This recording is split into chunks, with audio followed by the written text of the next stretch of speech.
Oh. Okay, so I'm going to mute this.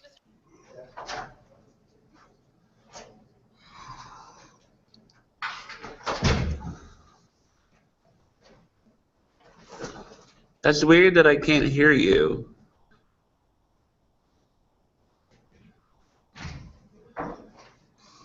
I muted mine. I'm going to remute it so it doesn't echo.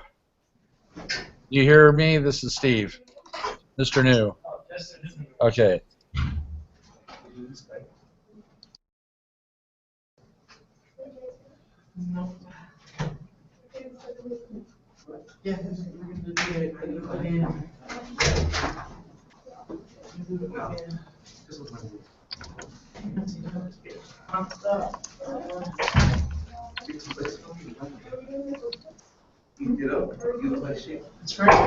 Monique, I can't hear you.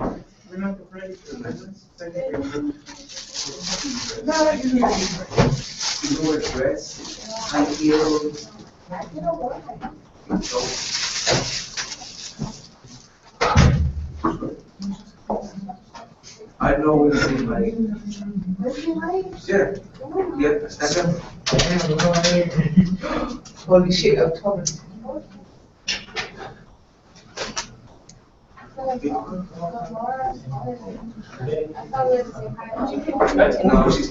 I'm going to mute myself since I have kids coming in, so.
Can you hear me now? Not if you can hear me. No? Oh, good. Okay, I can hear you now. Okay, we're still waiting on Chet. Okay. So I I'll could- just put. I was gonna say, what happened? Finally just been able to hear you. There was a setting that went off on my computer, so I had to go through all the sound settings and reset everything. Do I need to turn the camera around so Chet can see the kids, or can I just leave it like the way it is? Well, it is nice when he can see the kids. Okay. That would be great. All right. So this is all Hi. this is all I have right now, Monique. So. That's not. Hey, that's good. That's good. And Steve is on too. His students can see your students right now. So that's good. Yeah. I'm waiting for him to sign in. I had to send the other link this morning, so maybe there's some confusion with that. Okay. I will text him and see if he's having problems, because I know yesterday we had problems. We had to switch it because nobody could really see. We can see the Cheeto cam. That's funny. That's Mr. New there. You can see the Cheeto cam and the texting cam. Yeah, we can't see you, Mr. New. Or I'd be messing with your students too. I'd put them on. Monique, I can't ask, can I ask you to use camera or? Because all I see is the picture. All you see is this? Well, that's because I put it on there. Okay. That's me switching back and forth. I don't want to look at my own face, so I'm looking at you guys. I could put it back on this picture here, then I at was least. just curious if I was supposed to see. This is my first time using Hangouts. If I was supposed to see, if I'm able to see all the cameras. Yeah, we'll put the live shot from Sneak on the Lot. I can talk about that. Mr. New's class is listening too. Every summer, Sneak on the Lot, they have a teacher workshop, and if you guys look, can you guys see my mouse when I go like that? You can. Yeah, so that's Mrs. Steifenhagen. She's one of our teachers here in Clark County, and myself and Mr. New, we were all part of the Sneak on the Lot, and this right here is Chet. So every summer they have a week-long workshop where they spend the whole week, and you go through a pre-production through post, and you start with the whole screen development and story writing and planning and setting the whole thing up. Then by Thursday we shot the actual movie. This is us shooting on the set. This year's Sneak on the Lot focus, or last year's, the focus was on stunts and special effects. So that's why they have the stunt pads down there, and this guy here is one of the stunt guys. We've got the cameraman. He's also a cameraman. These are PAs. These two gentlemen here are the actors. So they went through the whole process, and then they cut together a rough cut by Friday, and then we went into the studio, the sound studio, and watched them put in some sound effects and some music. So from soup to nuts, we did production on steroids in 1 week, and they have that workshop every summer. I'm looking to see if I can send a couple of teachers this year. We'll see. But it was pretty cool. Okay, I'm going to stop running my mouth here, and let me text Chet and see if he's trying to get on. Okay, I'm gonna put you on mute for about 2 seconds, and then I'll come back. I'm going to mute myself. How long?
You know what I could do is I could put some of the images from last summer up.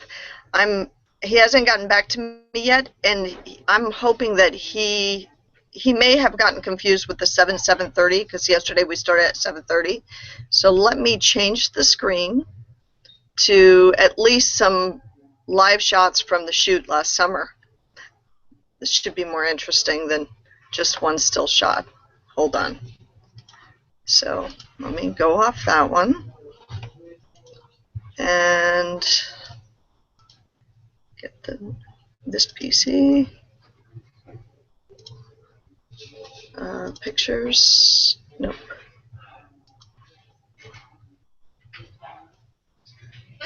Actually, maybe I could just play some of the segments. It's just hard picking segments from the actual screen.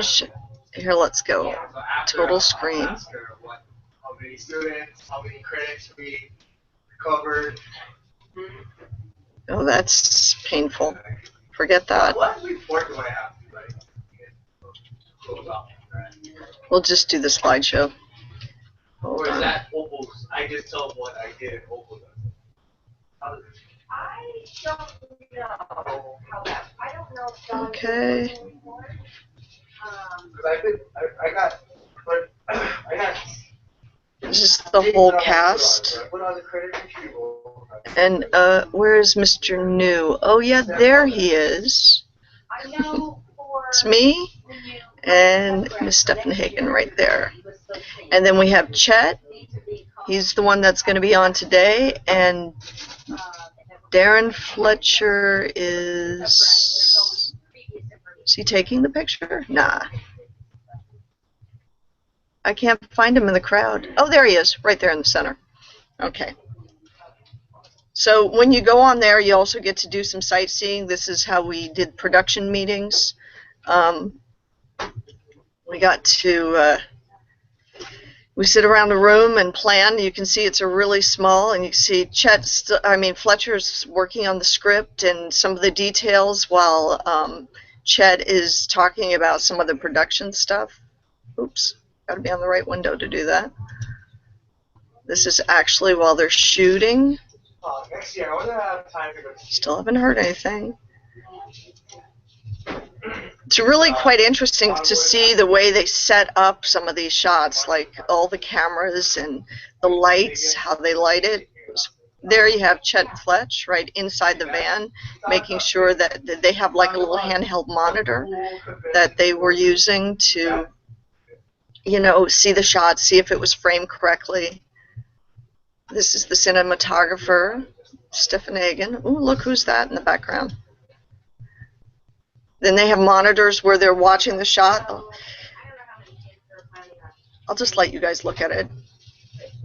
I'm going to mute my mic because I'm annoying to listen to, I know. Hold on. But Mr. New can talk about them. I know that one in his classroom. Unless Mr. New wants to talk about them all for all of us. Well, if I'm not mistaken, the key grip was the guy on the left. They're probably wondering why do I have a fluid in my We want to stay on Monique's picture, though. If I talk, my picture will probably show up. And Mr. New, they're probably wondering why do I have a fluid in my hand.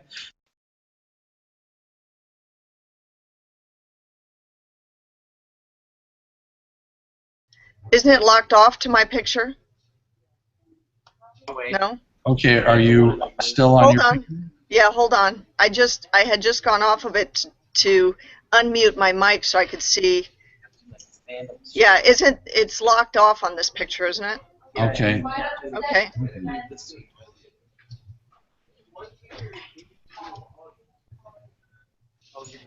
Crew meal line. Nice. He's a makeup artist. Everybody, come on, Mr. New, you can talk about this while I'm trying to text Chet. Okay, I'm hoping you can hear me. I got to be kind of quiet because we're shooting our show in the background. Oh, yeah, we can hear you loud and clear. Oh, good. Yeah, I can't point, but the gentleman on the left was one of our homeless people. They're in makeup. The woman on the far right is the makeup artist. Amazing lady. She kind of filled us in a little bit about what it takes to be. Oh, there's pop up. But yeah, she actually talked us through what it is to get into the industry as a makeup artist. Really interesting, fun stuff. So He's I won't here. take away from Chet. He's here. Oh, look at that. Hey, Chet. I'm going to mute. How are you guys doing? Good. How about you? Good. So, welcome. He's like, so we've got a couple of classes on here. We've got 3 classes from 3 different schools across town right now. Good. Excellent. I can't see you guys yet. Where are you at? Okay, I see where you're at. I can't. Here's one of them. Here's the other. Hold on. Oh, sorry. Hi, Chet. There we go. I'm like I was recognizing whoever, you know, what was that photo of? Oh, that was from Sneak on the Law last summer. We were doing shameless plugs for your workshop. I recognized Chris there. I was like, Chris is staring at me. Yeah, I was just going through the slideshow because we were waiting for you to come on board, and we thought, well, let's talk about it. The only danger in that is that the students would learn more about a live set, and I have more teachers that want to go this year. Awesome. We'll see. I'm working on it. I love it. How did everything go yesterday? Oh, it was great. We had a couple of technical difficulties. That's why we're doing the live feed instead of the instead of the feed where it was pre-planned. And other than that, we lost picture once or twice, but overall it was pretty good, I think. Don't you guys think, Steve? Well, Steve was on, and Jason was too. So, yeah. So if you want to talk a little bit about yourself and what you do, and then take us through the site, that would be awesome. Yes, just 1 second here. I'm getting organized so that I can see you guys on the right screen here. And and now, let me just ask, if I do this, can you hear me anymore? Did that go silent? No, you're loud. You're loud regardless. Both times. Nice, clean audio. Testing 1 2 3. I'm gonna say it twice. Testing 1 2 3. Testing 1 2 3. You can hear me both times? Yes. Okay, perfect. Hang on 1 second. Let me just wrap something up. And 3, 4 teachers. Because each group or each. While he's doing that, I'll put it back on the. We'll only have. We have 2 teachers. Oh, never mind. Teachers. He's back. I am back. Sorry, I just had to get. Okay. I think I'm ready to go. We've got. It's a little hectic around these parts. Why don't you tell us why? We'd love to hear that. Sure. Now, so let me understand. I've got a class that says Ryan, one that says Jason, and then Steven, obviously. So those are my 3 classes that are on? Yeah, you've got, those are the 3 that are on now. Oops. Perfect. Okay, let me just pull up your email, and then we'll be ready to rock and roll. Well, let me, let's see here. Hey, Jason, somebody in Jason's class, give me some volume just so I can see you guys. Because I just have. Jason may not have a speaker on because he doesn't have a camera on the whole class here. This is Jason. Oh, okay. Let's see. I'm looking in the chat though. Anything, Jason? Can you hear? Okay. Can you type in the chat if you do? No? Yeah? Okay, let's go to Ryan's class. Everything's perfect. Jason says everything's perfect. Oh, good. And you guys are good? Thumbs up, I see. You guys hear me? Let me, Chet. Yeah. Perfect, Ryan. Perfect. Thank you. And Steve? And you can look at this. They're doing their broadcast in the background here. You see that, Chet? They've got their morning broadcast going on at the same time. I love it. Well, good. Well, hey, thank you everyone this is kind of fun. This is, I don't know, this is one of my first Google Hangouts, so I feel cool.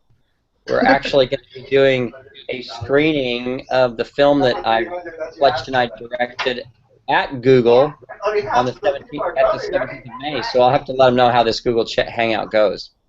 But my background is a little bit different than Fletch's. Some of you may have been on yesterday. So that's how time is flying. My background is in the studio system, and with the studio system, it's more of it's a development background. So we're focusing on what are the next great stories, what trying to find the next big movie, essentially, is what we're trying to do. And so that's where I spent probably 10 years in that system, and then started producing my own films. I partnered with Jerry Molin, who produced Schindler's List, Jurassic Park, Rain Man, Days of Thunder, a bunch of other movies, and developed some projects that we have around town in Hollywood. And all along that time, Fletch and I have been partnered in creating Sneak on the Lot, and sort of here we are. And Fletch and I just directed and produced a film that we're getting ready to launch on May 17th. So that kind of gives you a quick lowdown of my background, and it's more development, which is story, really focusing on story. I've done a lot of production, which is on set, but my heavy focus is in creative with regards to the story, making sure we get the story right. Anyway, so that gives you a little bit of an overview of my background. Kind of want to make sure. So Stephen, I want to kind of go through the different classes here real quick. Excuse me. Stephen, are your classes all up on Sneak on the Lot and using the site? Yes, they are. Every single one of my classes, all the video classes are on it, and we have an after-school club that uses it as well. The after-school club probably uses the script writing software more than the classes do, but they've all used script writing as well. We've taken advantage of the tutorials. Yeah, we did an extensive thing on copyright at the beginning of the year with your copyright tutorials. Thank you for those. Awesome.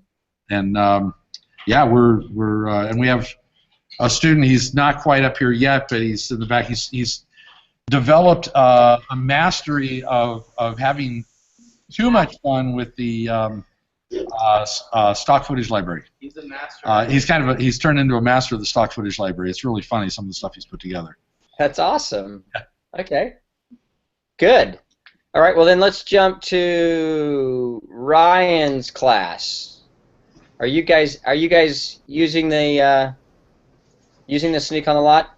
This would actually be our first time doing anything related to Sneak on the Lot. It's mostly my fault because I haven't introduced them to it yet. But No. well, we're to do that. You're the class I want to talk to. So I mean, nothing. That mostly. He's going to make up for lost time, though. That's perfect. This is great. Okay, perfect. Love that, Ryan. This is why we're here. That exact reason.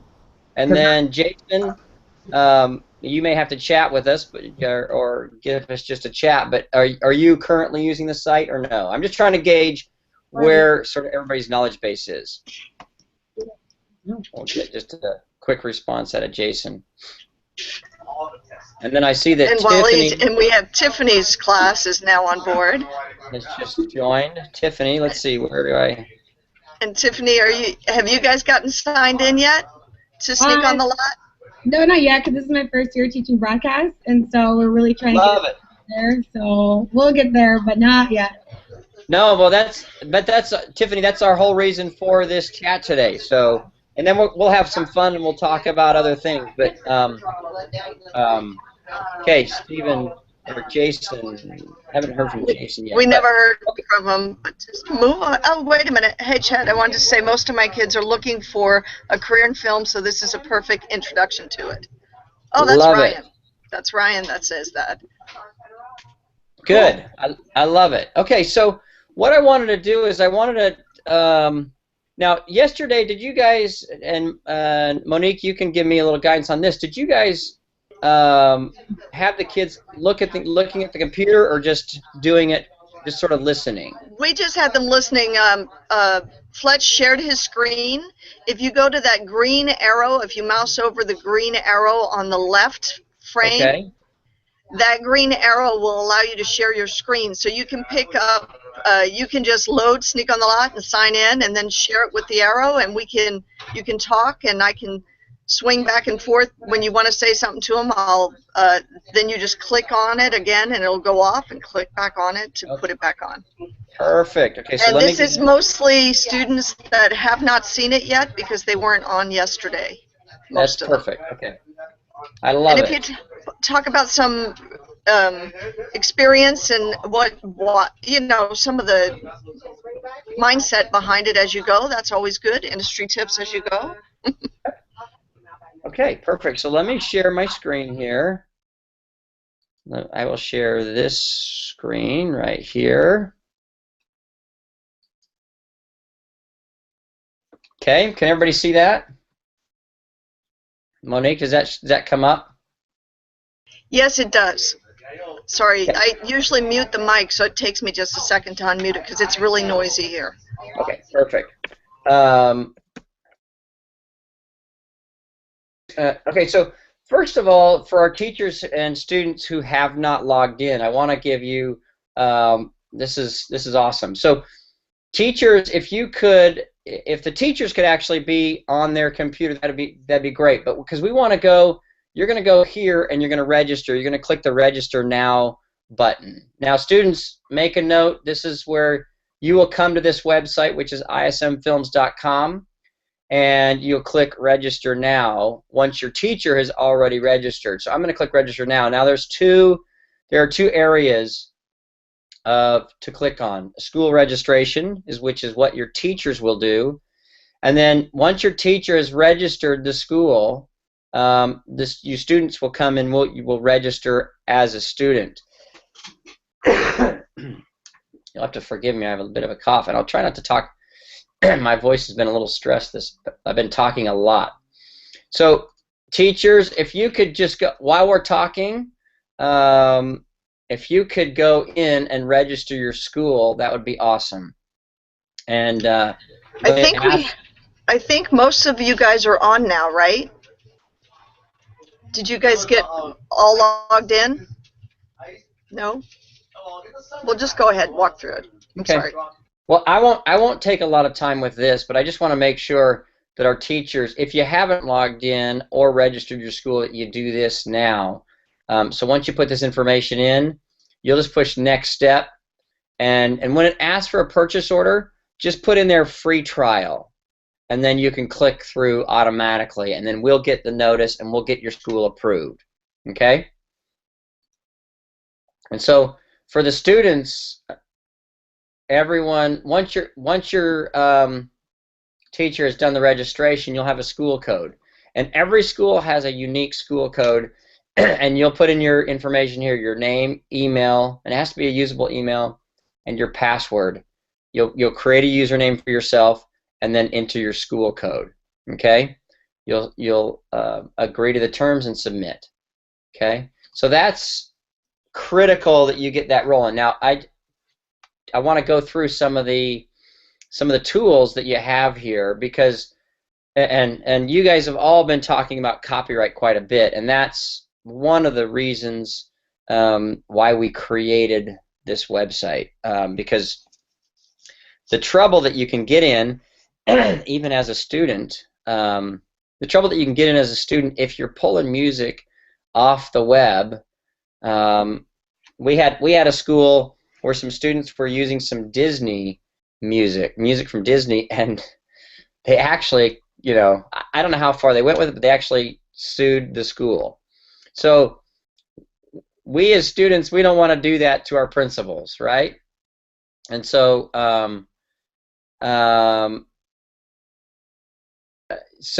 anyway, so we want to make sure that we are using the tools that we've got here so that you can all not be infringing in copyright. It's so critical that we sort of keep our nose clean when we're creating content, because you have no idea.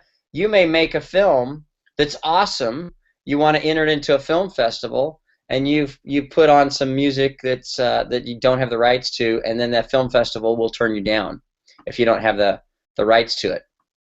So anyway, so let's go through. I'm going to skip the curriculum here for a second. I just want to go through the different assets that we have on the site. So I will need to register, which will be the email that I created when I registered myself, my school code, and the password that I created. Now, teachers that are all listening in, many of your students will forget their password or whatever, you can go in to your My Account and you can find, your current students and their passwords, okay? Or your past students if there's a student that you want to bring back. Okay, just it's a just a nice little asset here that you have at your fingertips for your students, okay? So let's jump into music just to show you a little bit about what we've got here. Now, I don't know if the music will play through, but you have at your fingertips over 30,000 music tracks. I guarantee you that you're going to find the music that you want that will fit to your short film, because you can, as you cut your short films, you can put temp music on there that you don't have the rights to, just to get a feel for that. Just get a feel for what kind of music you want. But then come here to the music library and pick. Go through the albums. Click on, you'll end up listening to a lot of music just to find it, but that's what we do in the real world. Now, I'm going to play this, and Monique, will you? Yeah, it plays through. It's playing? Yeah, it plays through. Hey, could you make your screen a little bit bigger? Are you on a Mac or a PC? I'm on a Mac. Okay, then it's not Control, it's the other one. And if you hit that and the plus sign, it'll probably make that window bigger. The window that's the website? Yeah. Control plus. Okay, that's going the wrong way. No, it made it bigger. Okay, now just, yeah, that's good. Is that bigger? Yeah, that's bigger, thank you. And then just resize it in the window, that's all. Oh, that didn't work, did it? No, it's okay, just continue on. All right, what am I doing here? So, Fletch was talking about how real world, you guys spend hours and hours, you guys have listening sessions to pick music. Yeah, we'll spend hours looking for music and listening to music and going through, and I mean, it's music. Jerry Mullen, who's one of my partners, who, like I mentioned, he produced Jurassic Park. We will sit. There we go. How about that? Perfect. We'll sit for hours and listen to music, and because one of the things that Jerry said is you have to treat music as one of your actual characters. So you have actors in your movie, and one of those characters one of those actors is music, because what do you accomplish with music? You and I hate to use the word manipulate, but what we're doing is we are creating an energy. We're creating emotions. Whether you're trying to get people to laugh, you're trying to get people to cry, you're trying to get people to, feel for the characters, music is probably your most important character to actually be able to pull that off. And so music is so critical, that you pick the right music for the tone that you're trying to create. So you'll see here you have thousands of songs to pick from, and take the time, take it and put the song on your short film, play it, see how it feels, and if it works, great. You'll have some happy little moments that like just work perfect. And even though you didn't compose the music, it will time up to be, perfect with the emotion that you're trying to create at a specific time.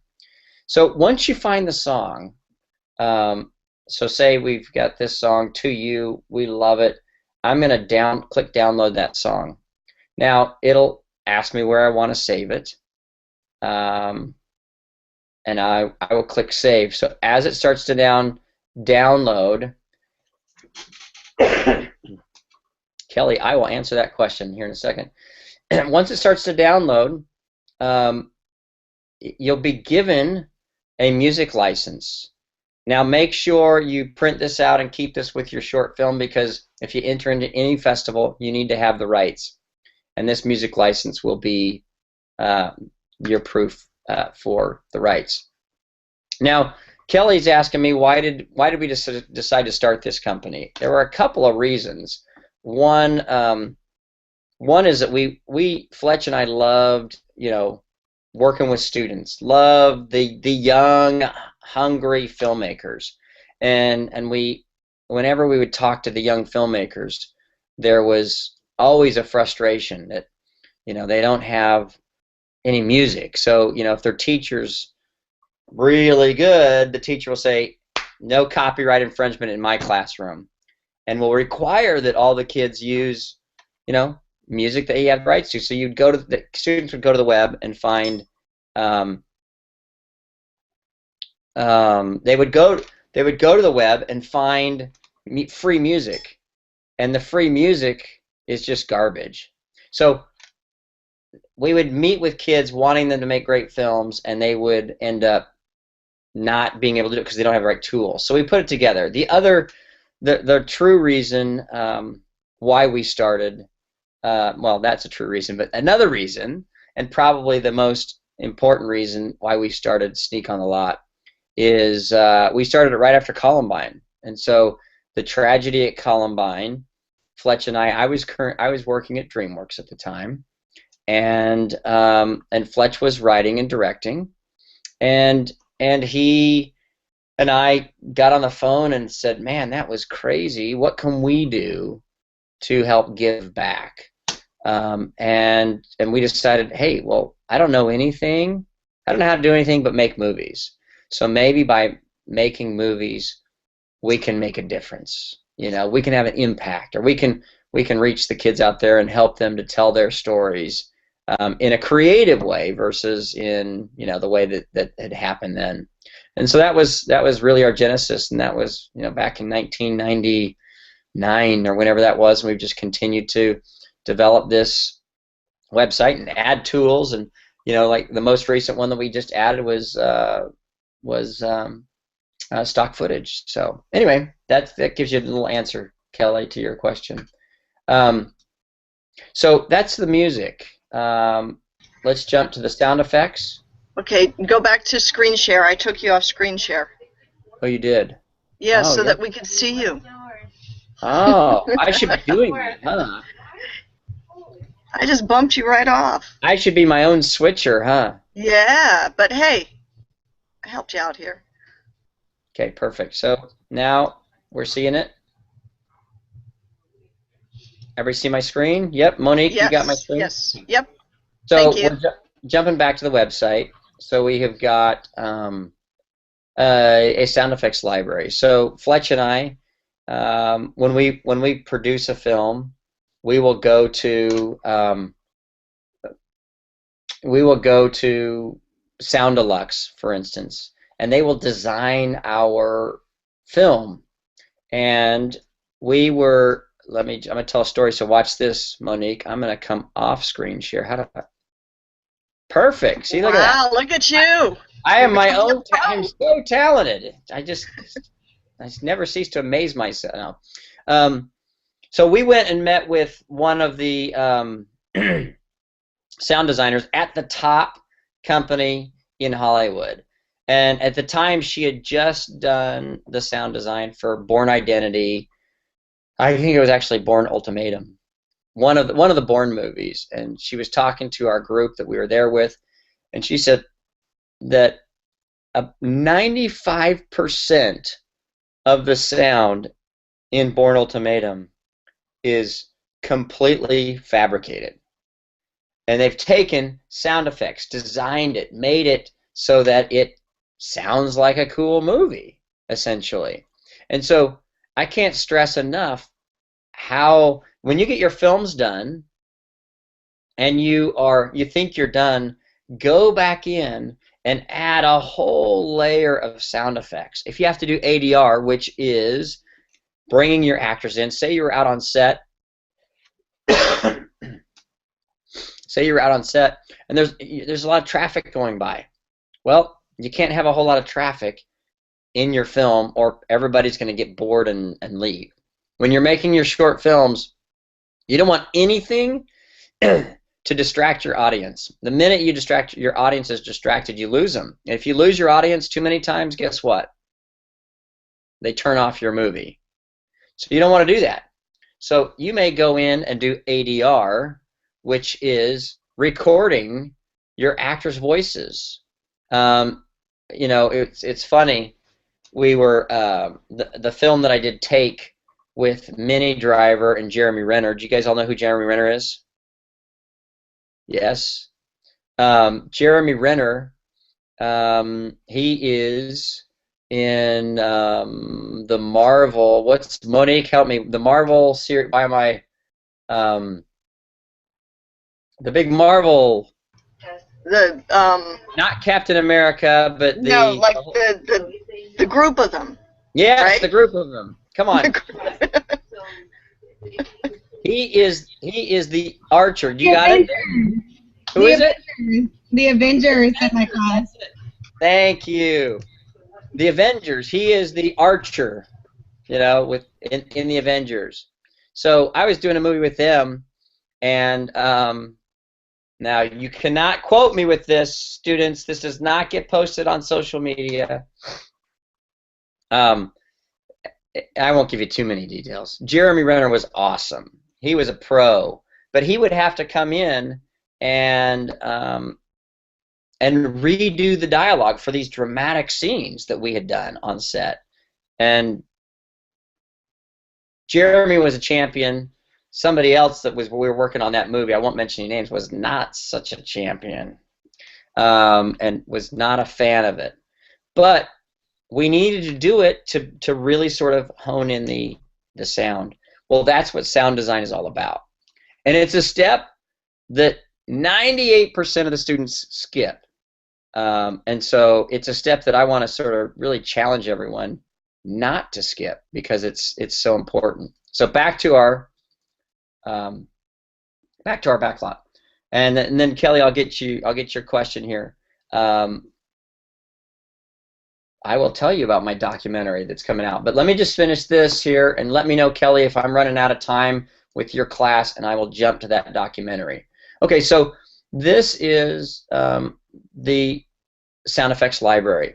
There are over 70,000 sound effects in this library, and so I can go. I mean, animals, barnyard animals. I want cattle. And then I have several sounds that come up under cattle, cows bellowing, and so that then I can play this. I can play the sound effect. Oh, that's a nice cow sound effect. I'm gonna play that again. Oh wait, no, I'm not gonna play it again. Anyway, if it's a sound effect that I like, then I download it and put it into my film.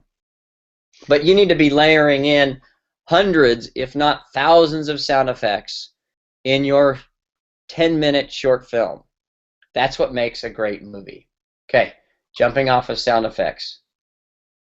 Let's go to stock footage. Okay, stock footage. This is a new tool that we've just added, and it's a tool that we're going to go to Africa. It's a tool that's just, I mean, teachers have been asking for it for years, and we just hadn't, found the right partner. But we found the right partner, and you have thousands of clips that you can put into your film to add value to your student film, to give. And anyway, so there you go. You'll have the clip. You can watch it if it streams off of YouTube. If it's something you like, then you just click download, and you download the stock footage, and you put it in your film. And going back to just the value of these stock footage shots would probably cost you, I don't know, in the documentary that we have a few stock footage shots. They can range anywhere from $50 to $300, for a shot. And the music can cost you anywhere from $200 to $2,000 per song. So those are sort of the value of what you've got here. Okay, so that's the stock footage. Let us go to the script library. This is kind of a fun one.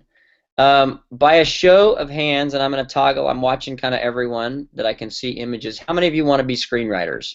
Do you have any screenwriters out there? Good. Okay. Wait.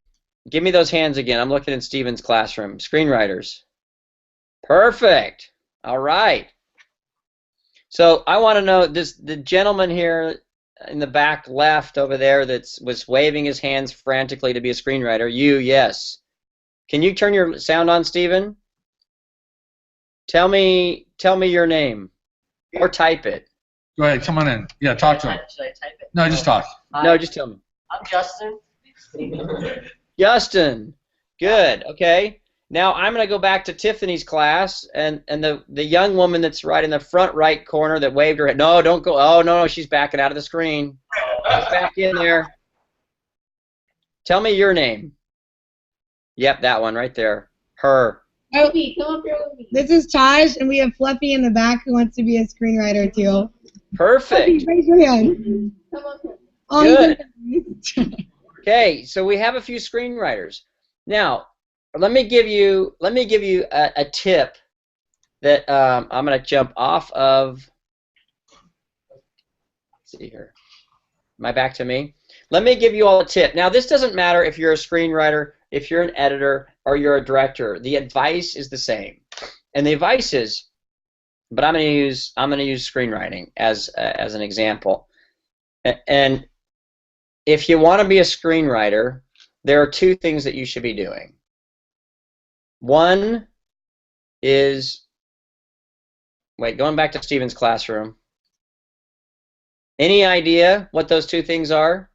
Go ahead. I took the mute off. Be good at typing on a keyboard. Okay, well there are probably three. That would be the third. Typing on a keyboard, that would be the third. What do you think are the most important things for a screenwriter to be doing? So just like brainstorming your ideas onto something. Okay, that's part of one of them. So number one, and I'll give it to you, is writing screenplays. So if you want to be a good screenplay, what do you got to do? You've got to write, right? The other thing is, any ideas? Reading. Is it reading? Yes, somebody cheated. Was that you, Steven? Sorry. Reading screenplays. So now let me ask everyone back to the group. If I want to be a good director, what should I be doing? Oh, okay. So that's the total. So If I want to be a good director, I've given you the formula for screenwriting. There's two things for directors. If I want to be a good director, I should be directing movies, and I should be watching movies. Okay? If I want to be a good editor, I should be editing movies and I should be watching movies for editing styles, right? We learn from making our own mistakes, and we also learn from other people's mistakes or successes. So the more that we are watching or reading, the better we become, because we can look at something. Nothing better to learn from than a terrible movie or a terrible screenplay. I can't tell you how many screenplays I've read that are absolutely horrible. And those are the screenplays that I learn the most from, because I look at that and say, well, look at the structure. It's terrible. Or if I'm an editor, watching a movie that's terribly edited, I learn from that. Okay, so back to the screenplay library. So if I want to be an editor, I will edit. If I want to be a writer, I will write, and I will read screenplays. This is a screenplay library that has all kinds of screenplays in it. Like here's Ants. Okay? And I would download the script and read the script. Okay? So that's what you want to be reading as many scripts as you can. And teachers, I would require this, reading short films, screenplays, and reading long-form screenplays, and you can even do that in your classroom. But if you want to be a great screenwriter, you got to read scripts. Okay, so jump into the next tool, and then we will, let's see here. Sound effects, there's interviews. Now, Fletch and I work on a lot of movies, and when we work on those movies, we will interview the talent, the best out in there in the business.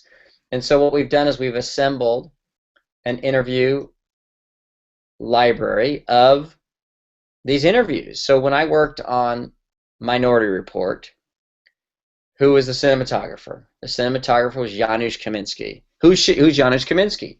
Janusz Kaminski is a cinematographer who has won... Cinematography is a way of... He's won a few Oscars. He won an Oscar for Schindler's List. He won an Oscar for Saving Private Ryan. He and I worked together on Minority Report. And so I sat Janusz down and said, hey, Janusz, we've got a lot of students out there that are cinematographers. We need your advice. And so you can go through and listen to what Janusz has to say. So the question is, what is the language of film? And here you can hear Janusz Kaminski. Storytelling that operates in a very specific world. I don't use language. My language becomes the light, the camera angles, the camera movement. So in a sense, I work in a non-verbal language. So you have the ability to, and that's just one question of several interviews that you can go in. And there's actors, there's casting directors, production designers, stunt coordinators, gaffers, all kinds of different talent that you can listen to and really sort of glean from their knowledge. There's tutorials. Teachers, this is a great asset for you to go in and as Stephen has done, he went into the copyright tutorials and really focused on copyright. And why is copyright important? Well, we've got tutorials there about that. We've got lighting, what is three-point lighting? And you can watch these tutorials. Let me just find one, and three-point lighting right there. We won't watch the whole thing, but you just get an idea.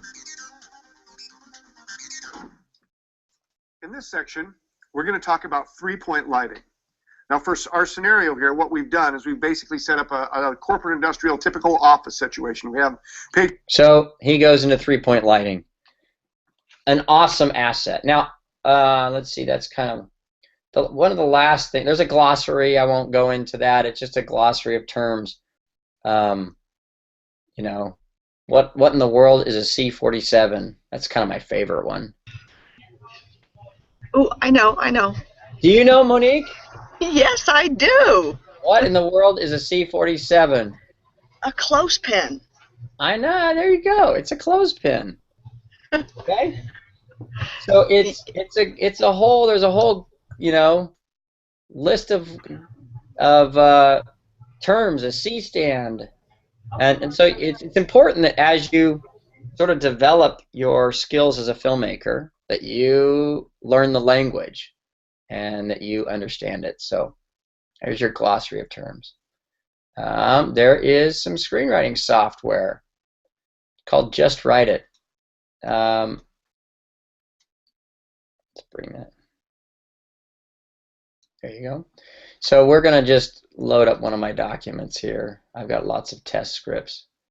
My son, he had an assignment to do a Twilight Zone movie, so we wrote it in the screenwriting software. Now, the great thing about this, and you guys all may have your own screenwriting software that your school has purchased and things like that, but if you don't, and this is basic, if you've got Final Draft, use Final Draft. But this is just a basic screenwriting software so that you will get your scripts formatted right. Now, when I was back at DreamWorks, let's see here, how do I get?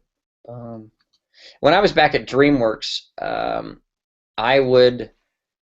can't tell you how many scripts I would read.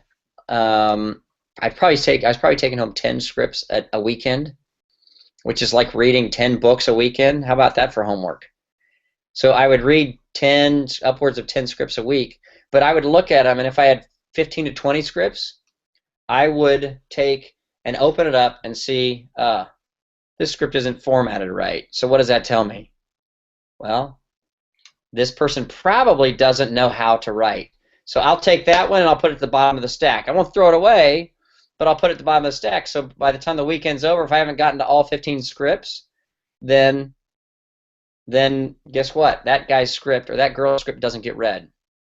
So the formatting is critical. Looks like we've got Ryan's class on. Look at Ryan's class. They are so attentive and very, very good students, I can tell, coming out of Ryan's class. So the screenwriting software that you have access to, those that have just joined us, we're just going through some of the tools that we have. Use this to make sure that you've got your, and I'm not going to go into it too much, but just so that you really sort of understand how to write with the right format. And there's some tools on there that you can use that's kind of fun to really sort of you can drag your story is set up in beats essentially, and you can drag your beats around and move them and adjust them and kind of see how your script is going. So, oh wait, I'm doing something on the screen and you guys aren't seeing it. I apologize. There we go. So the screenwriting software, you can take these beats and you can move them around and you can kind of see how your whole story's laying out. Anyway, enough on the screenwriting software. And the last tool that I wanted to just review with you all is the curriculum. And this is really for the teachers. There's a lot. There are 4 curriculum. There's a public service announcement, which is short form for PSA. There is commercial and short film and documentary. I'm going to click on commercial, short film. And here, teachers, those that are maybe teaching for the first time or just getting going, maybe not, I would go through this curriculum, and it takes you step by step through the process. Students that think we all think we know it all, but we don't know it all. I don't know it all. Go through and use the curriculum, and it takes you through every step of the way. The thing that I love about the curriculum is it brings all the tools together. So there's interview questions in this curriculum. There are tutorials. There's teacher roadmaps and different things to sort of help us through the process. Okay? Any questions on all the tools? teachers, or maybe Monique, is there anything that I missed that you've seen that Fletch kind of showed yesterday that Hey, you thought Chet. was really good Hi, to talk about? Chet. Yeah. Yes. Yes. Just a question, since I know my kids we were switching periods. Does Sneak on the Lot have film like script programs in there too or no? Say that again. Film script program. Oh, it's like Yeah. screenwriting. So yeah, the Like Final Draft. screenwriting. It's not final draft, but yeah, if you could just go back and just show the screenwriting tool that's in there. Yeah, sure. I know they want me to buy them final draft, but I'm working on it. Monique, I want you to buy everything. Monique is awesome. Yes, so we do have screenwriting software. It's called Just Write It. And yes, switch back to your screen share there. oh man, I know I look great, don't I? No, you look fantastic, but we want to show them the tools too. Yeah. Oh, darn it. Okay. It's a pretty cool tool, even if it's not.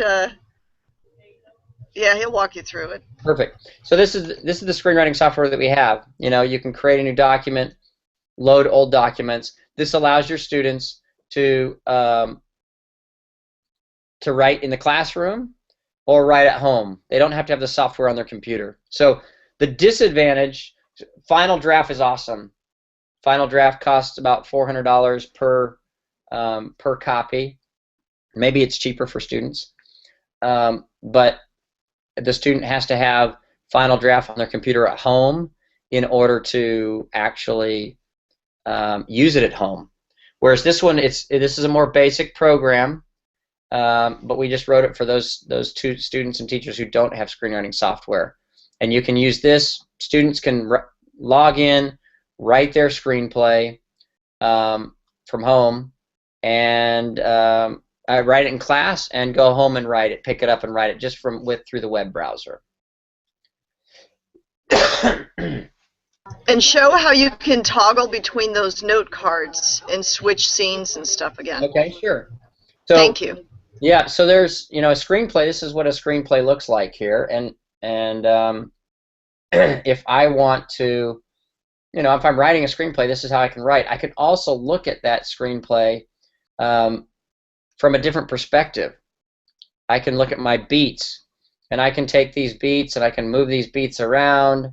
I can unhitch them, and I can change them around and say I want that beat to come first, and I can connect those beats, and then when I go back to my screenplay, it has actually changed it in the screenplay, the order of the scenes. And so it's just kind of a cool way to navigate through the structure of a screenplay. And then up here are all my sort of different tab settings, so to speak. And I have scene headings. So if I'm writing a scene heading, I would click on that and use that. If I've got action, I would use action, character, parenthetical, dialogue, and transitions. So that's how it sort of runs. And then I can click here, over here to the side of the scene headings, and get right to those scenes. Okay, that's kind of a quick overview, but it really allows you to format your screenplays, correctly, which is important. And you're not doing it in like a program like Word, which is a nightmare to deal with. Hey, Okay. Kelly's saying they still want to hear about your film. I don't know how many more minutes she has before her class switches. I'm sorry to make you switch back and forth between trains of thought here. I am sort of ADD, so I do that all the time in my head. So, so the film that I'm actually wearing a T-shirt that I wore shamelessly. Can everybody see that? Yes, we noticed the swag. We noticed. It's hashtag Rescue 2 Million, right? Yeah, there you go. Ryan's class, man, they look so good. But it's the film that we're launching. It's called The Abolitionist. And Fletch and I, we're not documentary filmmakers, but we sort of came across this subject matter and and it's something that we couldn't ignore. And it's about child trafficking, and there are 2 million children, as it says here, rescue 2 million. There are 2 million children out there that are minors that are being trafficked, and it's our goal to rescue those kids. So we started an organization. We pulled a guy out of the CIA or the Homeland Security, and started an organization, put together teams of former Navy SEALs and former Green Berets, and to go out and rescue these kids and go in the craziest places. Let me pull up the trailer, and I'll show you guys the trailer, and then we can talk about it a little further. Oh, look at this. Vicky's in the house. Whoa, Vicky, how are you? Good. How are you doing? I'm doing good. Good to see you. We just started class, so I'm a little late. Well, we'll forgive you, but there's nothing you can do because you're now early because you're starting class. Yeah. And so what we're doing is we're just talking a little bit about the abolitionists. We got a question. We've gone through the website, but we'll backtrack a little bit. But I am just looking for the trailer, the official 2-minute trailer on my computer. Yeah, so Kelly's students are about to leave soon, Vicky, so we decided to they wanted to know more about the project that's coming out. The release is on the 17th, and then we'll go back into the website for those of you guys that didn't get it. Hang on. Let me screen share. You don't want to just hear it. Megan.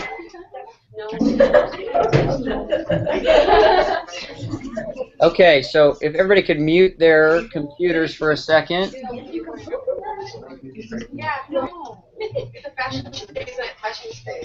I muted them. There we go. Everybody's muted now. Okay, so here we go. So we'll show you the trailer here for the film. So she's 14. Yeah. Here's the thing, does she do everything? If she wants more money, she better ask. There's not going to be any problem. Exactly. And she's 14. Yes. You're the man. You travel all over the world and to engage in sex with children. They're this age, and they're this age, being forced into sexual exploitation. They were girls. The youngest of which was 10 years old. She was actually 6 months pregnant. And these babies are having thoughts. Saying, yeah, I'm 18, I've got a civic call. The demand side is what drives it. People want to buy that.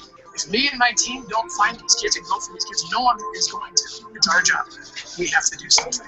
When we're a foreign government, we work with the foreign government. We pretend to be one of those travelers on the sex tour. We drop these bad guys and where they are. We're going to find them. We're going to root them out. We're going to pull these kids out. The typical thing is to do like the bad guys do. They sell kids. They sell kids for sex. I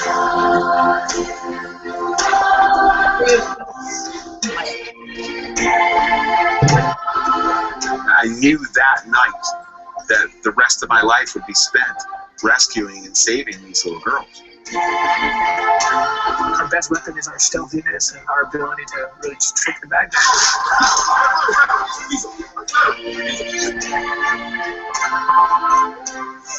This is the movie. This is the movie that when I went to that movie thing this summer. Remember the thing I went to for the week? Yeah. We did the movie.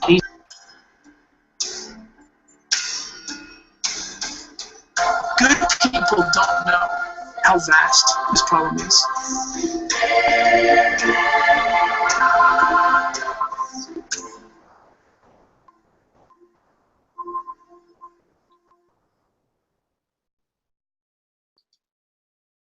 That is the film. Thank you. It's the muted applause. Okay, so thank you. There we go. Now I can hear it. So that is our film. So we've spent the last 2 years going out and during the making of this film, we rescued 57 kids and put, I think it was 19 traffickers in jail. And since the making of this film, we've continued. We have a television series. This is the feature film that's going to be shown in theaters on May 16th. So make sure you jump out there and support it. We made sure we got a PG-13 rating so you all can see it, and then it'll be followed by with a television series. But over the past 2 years of going out on these jumps and going in undercover in sort of the craziest places, we've rescued over 400 girls and put over about 120 traffickers in jail. So, but anyway, that's just the tip of the iceberg of the problem, because there are 2 million kids out there that are being trafficked for sex, and that's not acceptable.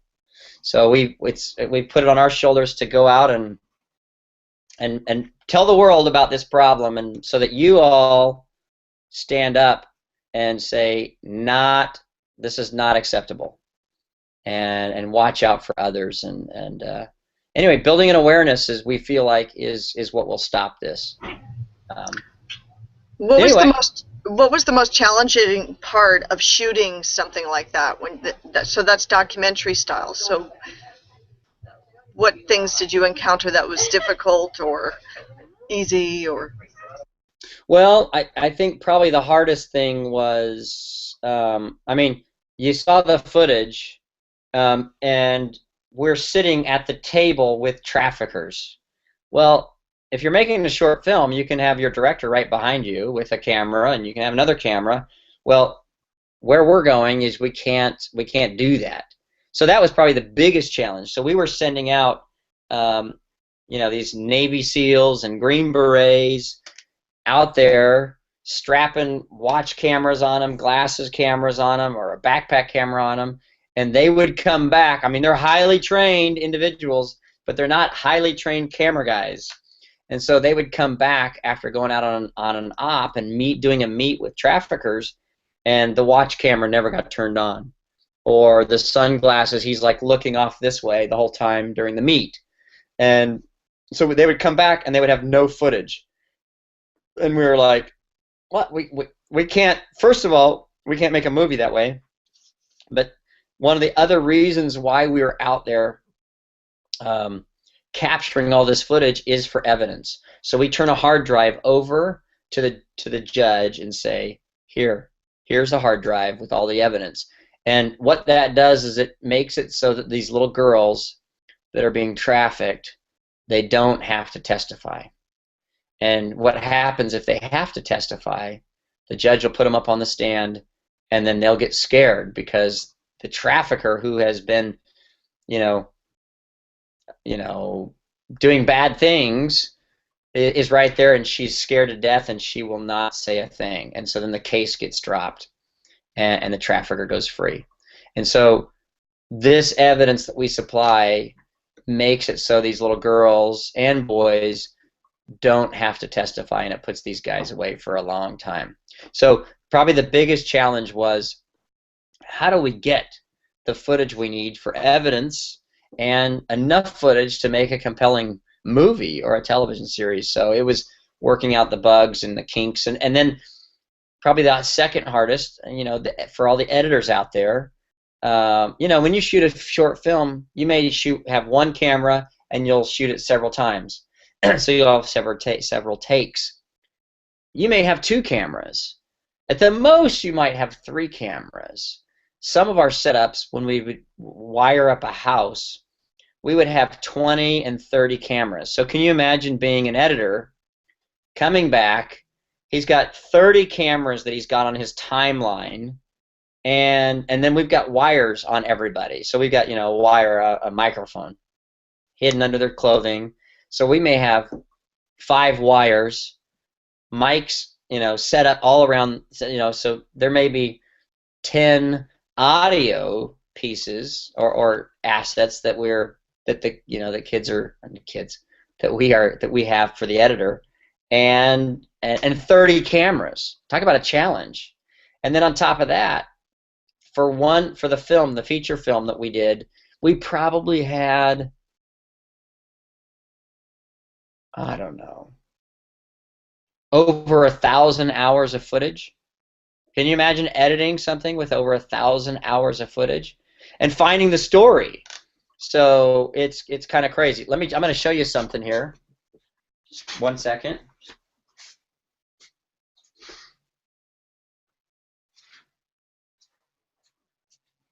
So one of the things that I've done, so I am the director, one of the directors. Fletch, who was on yesterday, was the other director. So one of the things that I will do when I go out is I will take what might be considered production notes, and I'll take notes and I'll sort of write down, every night what happened, and I'll do it in a sort of dramatic sense, and for a couple reasons. Is I'll write down everything that's happened, and well, see you later, Kelly's kids. They're taking off. There you go. But I will write down everything that's going on, and for 3 reasons. One is for my editors.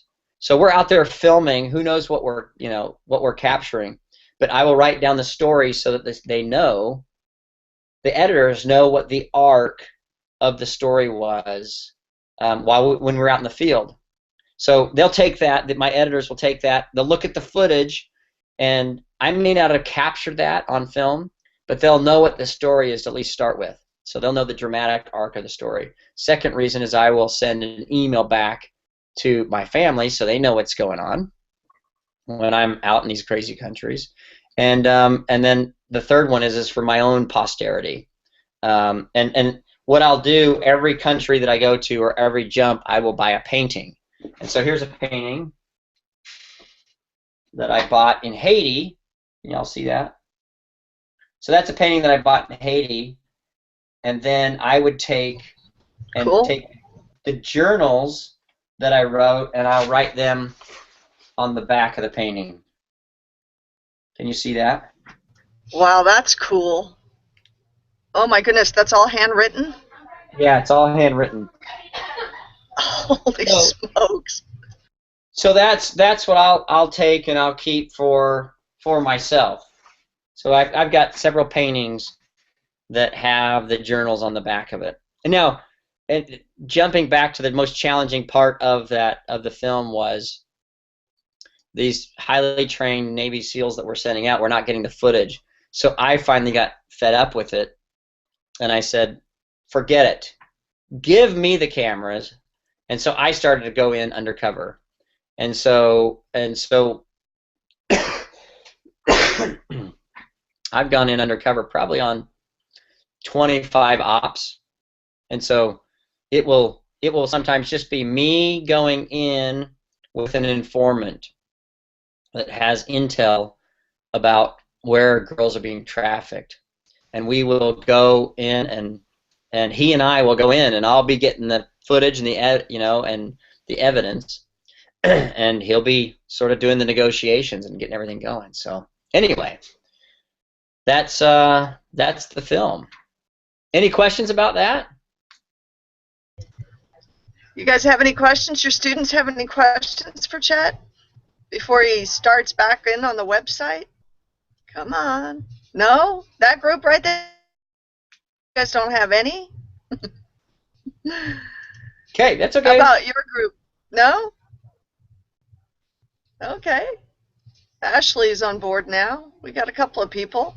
It looks like we got some new classes on. Yeah. Ashley. So anyway, as I guess my only request, as you start to see this coming out, is you can chat about it and blog about it, or text and hashtag about it, and to sort of help spread the word. So anything you hashtag, you would hashtag. Guess what the hashtag would be? Let me just stand up for a second. I gotta just stretch for a second. Ah. Okay, I'll hashtag your picture here, the video chat with that today. There you go. I had the wrong one last night with Fletch. I had Our Rescue. Our Rescue is one of yours? Our Rescue is the organization that we follow around. So do you guys have an @ tag for this too? Is there @ Do you guys have a Twitter feed for this? We do have a Twitter feed. I'm not exactly sure what it is. Well, you can send it to me later. Yep. I couldn't find one other than our Rescue, and so that's what I tagged it. You can tag anything, but that was the hashtag that we're using is hashtag Rescue2Million. Okay. But let me I need to look at something real quick because we do have some. Jennifer, we are on approving stills and frames. We sent over yesterday. We were on more answers back. But where are we on? So I am going to. I just need to, and I'll pull this over here so everybody can kind of see what I'm doing. But we can't release any of these images. As you know, we're trying to launch a film at the same time. So I've got a team in Nashville that's doing all our marketing. I've got a team that's working on our social, so that's tweeting out there and getting things going. So I'm going to share my screen with you. I'm gonna give you guys a little bit of an insight here into the business here. Is that okay, Monique? Yes. Let's see here. Well, we're on the abolitionist trailer. I know. I'm going to get rid of that. Oh, okay. I'm just trying to find. So, giving you a little marketing lesson here as we go. Let's see here. Look at my windows. Ryan's asking if while filming the movie you were ever in a life or death situation. We've had some pretty hairy situations. You know, one of the things that we do is I was in Medellin, Colombia, and Medellin, Colombia is probably one of the, I don't know, it's in the top 10 most dangerous cities in the world. And so we were there. We were going into some pretty crazy places, and we had 7 Colombian special agents, like FBI agents, and 1 U.S. special agent that would sort of triangulate us everywhere we went. We were walking down in some sort of crazy parts of town, and they would sort of be walking, triangulating us. Wherever we'd move, they would sort of walk and pass us, and then another group would walk this way, and I was the guy that, and we would go into, you know, buildings, and it was my job that if anything sort of went down bad, I would just text Garble on my phone, and they would come in guns a-blazing. So you know, there were some pretty hairy situations. You know, we had people coming back and saying, you'll see one situation in the film where we made some traffickers pretty mad, so they came back and they said they were going to kill us, and so we got you know, called in the police really quickly. Another, you know, in Colombia, I've had a hit on my head for I'm worth $100,000 in Colombia if somebody can kill me. At least that's what it was a while ago. So you know, crazy. We kind of make people a little bit mad, a little bit angry because we shut them down. So that answers your question, Ryan? So let's see here. So I'm gonna. Yes, oh, good. So I've got my social media group here, and they're picking some images that they want to use for social media marketing. And so I'm just gonna look at these real quick and give them the approval. I just need to make sure, because there are people that we don't want to have outed, if you know what I mean. So we've got undercover people. that we have to blur their faces. And if we put a marketing piece out there with one of our operatives that has his face unblurred, that would be a problem. Hey, hate to be a killjoy, but this is a live hangout that's being taped, so just keep that in mind. Okay. Yeah, that's okay. You're all right. I don't want to get you in trouble there. I know it. So it looks like those are good. Anyway, there you go. So let's see here. These all look like they're good.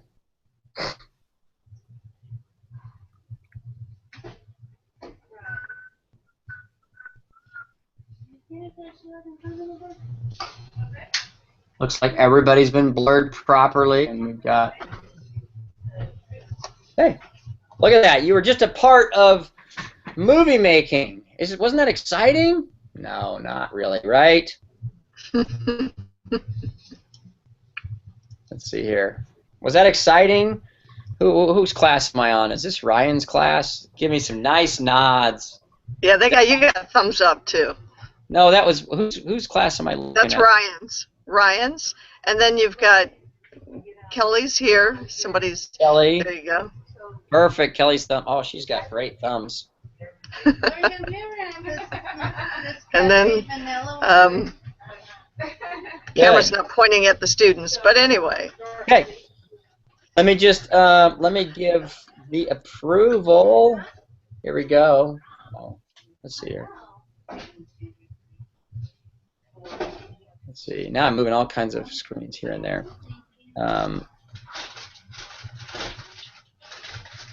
Okay. Good. Any other questions? What's your favorite movie of all time?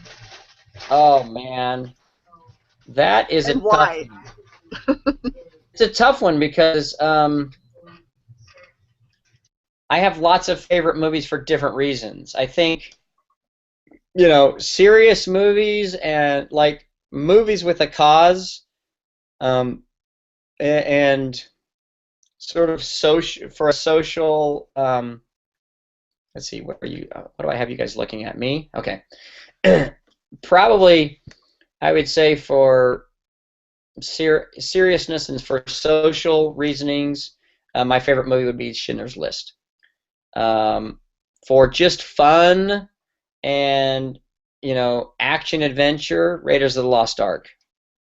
Act fun and sort of silly, Princess Bride.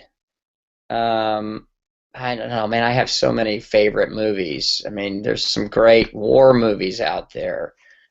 Saving Private Ryan's an awesome one, though I wasn't a big fan of the bookends. I thought the movie was great. Probably my favorite director is Ridley Scott. I just love his style, and you know, so he did Gladiator, another favorite movie. And Black Hawk Down. Anyway, so those are. I don't think I have a single favorite movie, but. Well, when you're talking Ridley Scott being your favorite director, what is it about his approach that is so appealing to you? Man, he is just. I mean, you watch a Ridley Scott movie, and he has done his homework. He has put. I mean. From the costume design to the sets to, you know, composition to everything, just as an overall filmmaker, he's just so impressive. It's just every movie he comes out with, he never ceases to amaze me, and they're all just different, and he can take any genre and just hit it out of the park. So, anyway, that's kind of why I like Ridley Scott. If you haven't seen any Ridley Scott movies, you gotta watch them. And if you haven't seen Raiders of the Lost Ark, here I'm gonna throw this out there to all the teachers.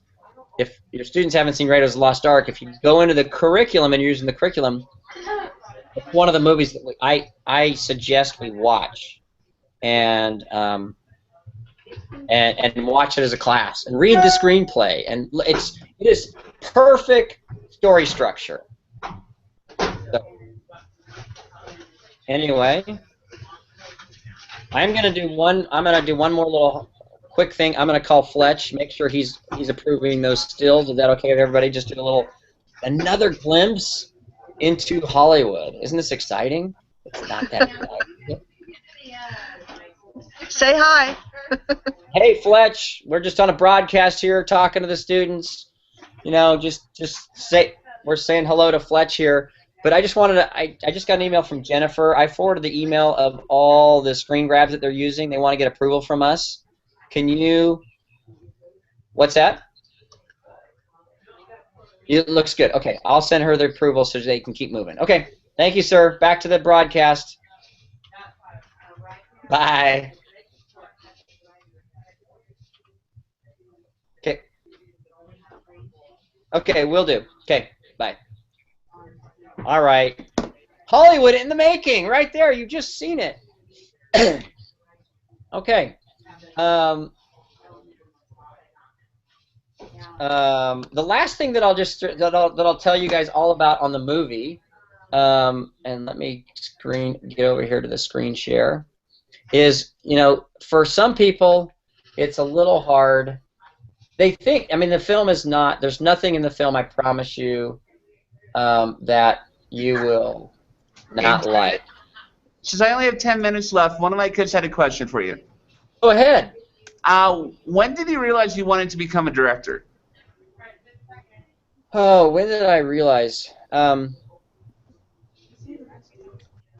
Probably, I mean, since I was a kid and I was in high school, there was no program to study film. Let me jump back to me. There was no program for me to study. So I worked in a movie theater. So in high school, I knew I wanted to be in the film industry. But is it on me? Can you guys see me? Yes. Yeah. Okay. It's on you. I knew I wanted to be in the film industry, but I didn't know what I wanted to do. I was a projectionist, and so I watched every movie through a little square, about like this, watching movies up in the booth. And but it was in college. I put myself through college working on films, and as I was on sets, I just realized that that's what I want to do. I want to direct films, and I loved movies as a kid, and wasn't quite sure what I wanted to do as a kid, but wanted to be in the industry. But what I realized, for me as a director, I wanted to be, you know, I had a lot of ideas. I had films that I wanted to make, and so the best way I could do that would be to produce those films and direct them. So that was kind of how that was mine. While filming the movie, that was another question. When did you realize you want to become a director? There you go. From your kids, Ryan? Before your kids got to take off, Ryan? Yeah, that was from me. We're out of here in about 10 more minutes, so we won't. So, like, we know that Malaysia is actually like one of the top sex trafficking places in the world. Chet, can you hear my kids speaking? No. Can you just repeat it? Okay, let's speak louder. Okay, like loud. So, like, we know that Malaysia is one of like the top countries for sex trafficking in the world. So, like, have you ever been there, and like, what's your experience with that? We've done operations there. I have not been there. I usually go. The operations I go on are Central, South America, Mexico, because I speak fluent Spanish, and so that's where I am best at. But we've done operations in Thailand. We've done operations in all across the, you know, that part of the country, or that part of the world, and it's bad. We just last week in India, we just had an operation and rescued 24 girls and arrested, I think, 2 traffickers. So anyway, it's bad. It's bad over there. The challenge over there is that, you know, the governments, though they don't out in the open accept and say we support this, they don't really fight it hard because it's, I don't know, it's a revenue stream. So it's a challenge in those countries. But we're fighting it over there. It's a little bit, you know, a little bit grungy, and We have to get down and dirty, but it's a problem. But that's what we're doing in that side of the world. So. Did I answer it? Okay. Okay. Okay. Okay. Want to go back into the Yes. tools like you were talking about, Raiders of the Lost Ark and curriculum. Yes. Let me get back to the website.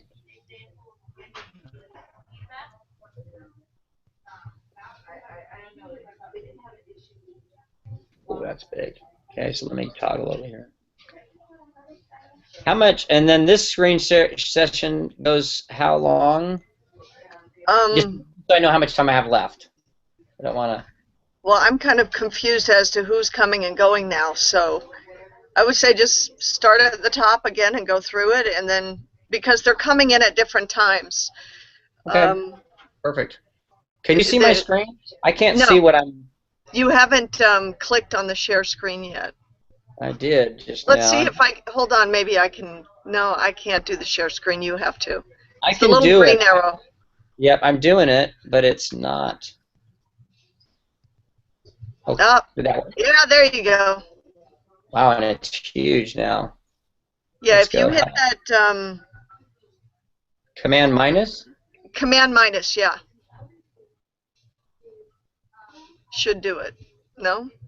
Oh. Yep, there you go. Oh, hello. No, just hang on. I got to get it smaller here for me so I can.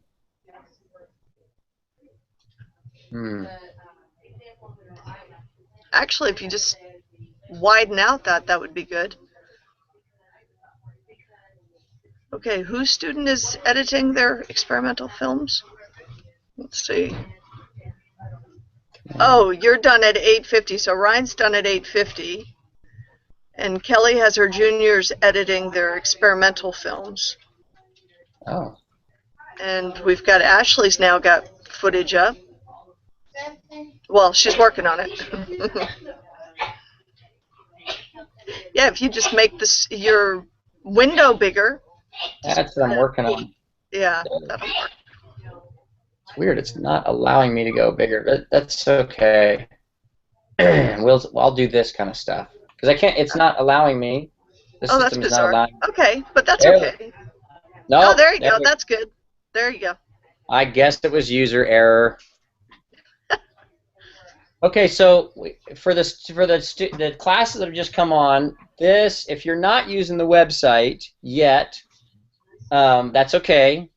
If you're not using the website next week, shame on you, right? Because this has there are so many things on the website that you'll be missing out on, and Monique will be mad if they don't start using it too, because she had to put her butt on the line to get it for them. That's just right. Saying. I'm just saying, if you want anything else out of Monique in the district, hey, we want a camera, we want hard drives, we want that. You'd be using this anyway. So the website that you go to, if you're not using it, is ismfilms.com. That's the easiest direct link. And for teachers that have not registered yet, that's okay. You will go to the registration button that I just clicked on. Teachers, register your school if you haven't already as a school. You'll go through in there, and when it asks for a purchase order, just put in free trial, and then because your school district has already paid for it for you, put in free trial, and that will get you all registered. Then students, you all will have to do the same thing.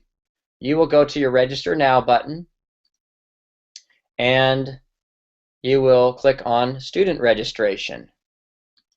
And here you will fill out all of your information, and you'll get your school code from your teacher. Your teacher will put that school code on the board, and you'll put that school code in there, and then you're done, and you become a student under the teacher.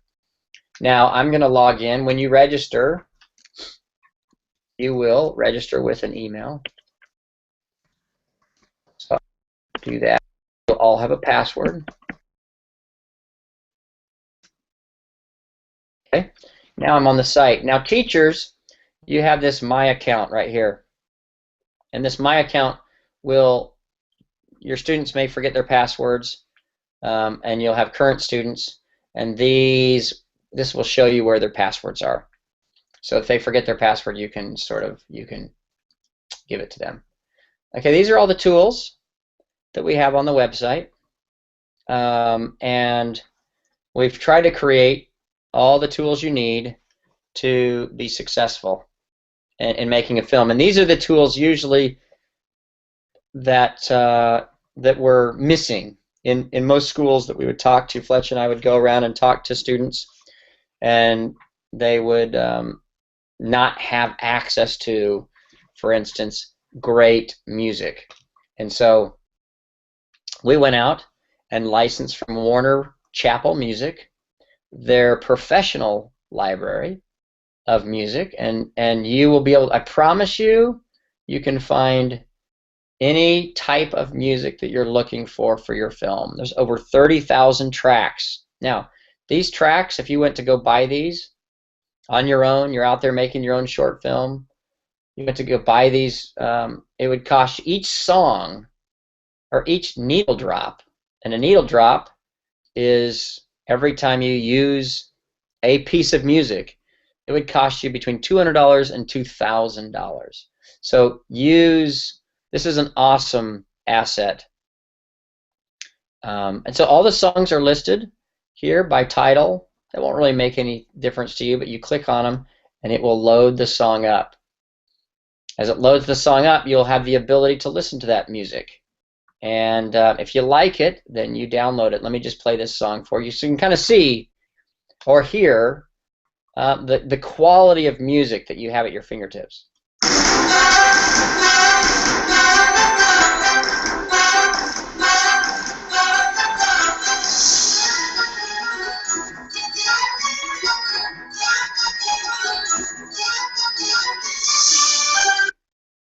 So that's a full orchestra. You know, not many of you will have access to a full orchestra to record your score. So, I mean, you know, it's just a great asset. So if that's a song I like. It works. You notice it's light comedy, so it had sort of an uplifting, sort of light feel to the music. I want to save it, so I'm going to pick where I want to save it. I'll put it in my documents, and I save that song. It will download that song to my to my desktop. Once it's done downloading, it will bring up a music license. Now, this is critical. You'll print that, and you'll put it in your production notebook that you're keeping for your film.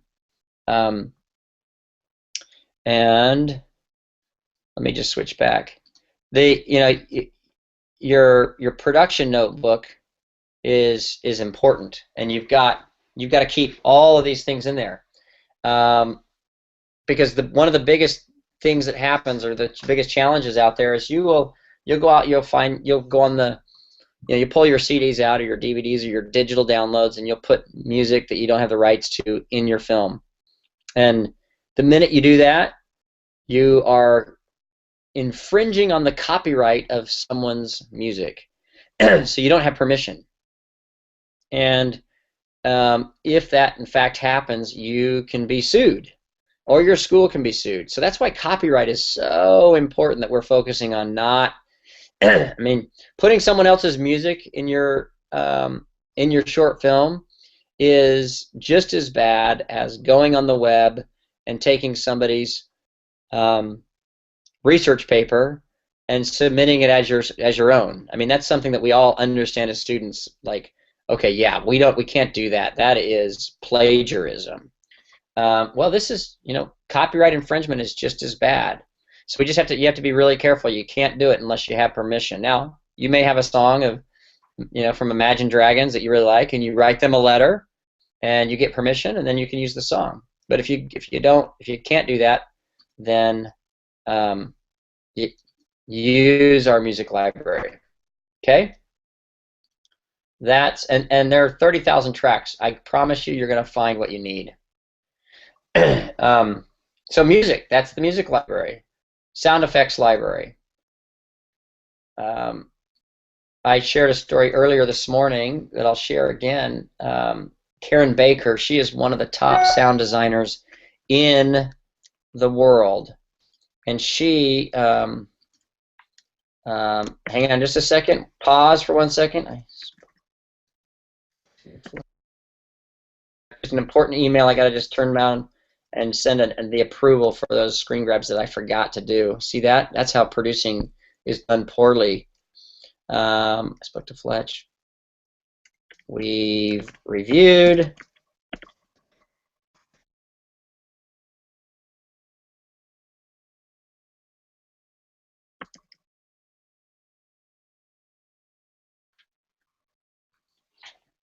Hey, perfect. Apologize. Sorry about that. Okay, so and so I was talking to Karen Baker. She was the sound designer for. She's done the sound design on a lot of films. But at the time when I was talking to her, she was doing the Bourne series, the Bourne Identity. I think it was Bourne Ultimatum that she was working on at the time. And you know, let me open it up to you. Can either type it in, but let me reach out to the students here. Of the film, and now if you already heard this, you can't answer. But of the film, Bourne Ultimatum, what percentage do you think was actual sound from production? The day of shooting, the day that they shot, hold on, let me toggle back so I can talk to you guys. The day of shooting, the sound that was captured from that on set, what percentage of that sound do you think is in the actual film? Gunshot, I mean, all that sort of stuff. Any ideas? Bueller? 50%, Vicky says, 50%. What do you guys think? Kelly, what does your students think? What percentage? Our guest too, Jason, about 50%. 50%, Jason. Okay. About maybe 5% of the sound from actual being on set is used in the actual movie. Maybe 10%. But they created 90 to 95% of all the sound that you hear in the movie is fake. Because, you know, when you punch somebody, it doesn't sound like a real punch. But if you take actually a head of lettuce, and you take the head of lettuce and you slam it into the table, that sounds more like the punch that we are all used to. And so they'll take and make sounds up for everything. Screeching tires, cars going around the corner, whatever it is to create the sound. Well, you as students need to be doing the same thing. And this is a step that you guys, that students always skip. So here's our sound library, our sound effects library. I'm going to go in here, Airstream. Get it out, get it out. And we're going to go into air brakes. Let's see here. Air brakes. So I've kind of gone down. There are over 70,000 sound effects that you have access to. Let's see here.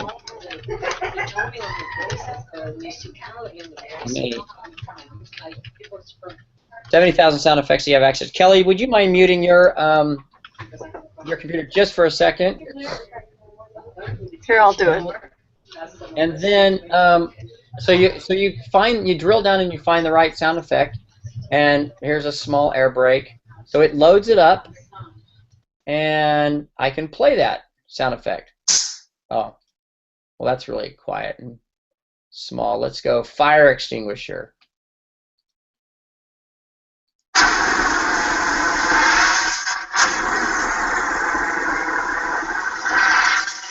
Okay, so that's a sound effect that I like. I've got a fire extinguisher in my movie, and I download that sound effect.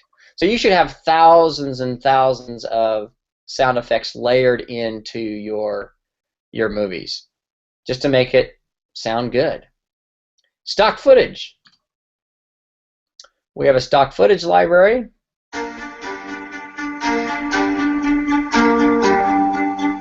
Let's go to Bali. So one of the things that students and teachers have been asking us for years, and we just brought online, is a stock footage library. So there are lots of shots here that you might need.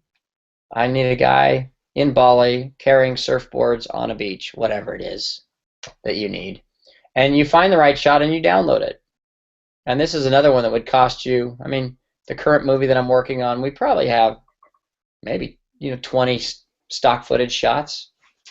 And those will cost you between $50 and $300 if you do it normally. Now you have access to the whole stock footage library for for having it on your computer. Okay, so that's the stock footage library. Great asset to really add some production value to your films. Okay, sound effects. And then we have interviews. Interviews here, and these are interview questions that we have gone in and interviewed when I worked with a film. So, for instance, I worked on Minority Report, and I was on set and worked on Minority Report, and had the opportunity to meet and get to know Janusz Kaminski. He is a cinematographer that he's a cinematographer that won an Oscar for Schindler's List. He won an Oscar for Saving Private Ryan, and he's worked on a lot of films. And so these are the guys and girls that know what they're talking about. And so what we do is when I work with him on Minority Report, I pull him aside and say, hey, I want to ask you a few questions, because there are students out there, inquiring minds want to know. And so I talked to Janusz Kaminski about cinematography. So if you want to be a cinematographer, you should come in and listen to every one of these questions. But here's Janusz. Photography is a way of storytelling that operates in a very specific world. I don't use language. My language becomes the light, the camera angles, the camera movement. So in a sense, I work in a non-verbal language. And it's kind of interesting because So that's Janusz Kaminski. And there's all kinds of, casting directors. First assistant director, Aldrich Porter, he's worked on every Ron Howard movie. Alex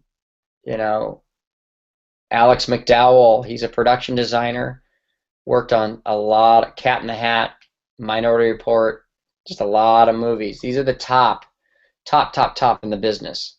Okay, so those are interviews that you have access to. Tutorials. There are tutorials, a whole library of tutorials that you can jump into on all kinds of topics: story development, lighting, 3-point lighting, 3-point green screen lighting. So this is just an example of one. We won't listen to the whole thing. We lit the background so it was even, and we're all set there. So the next thing we're going to do is start lighting our talent. We wanted to show you what we were starting with. Now, some of our key and fill obviously are going to help finish out the green screen, but really, all you're going to see is a talking head. So the first thing I'm going to do is put on the key. Now, Brandon's really... Okay, so a lot of y'all have green screens. Are you lighting it right? So just go in and you can look at these tutorials. There's hours and hours and hours of tutorials on every topic. Oh, look at that. Copyright law and the internet right there. Lots of information for you. Let's see here. Tutorials. There's a glossary. So you need to know how and learn how to speak the language of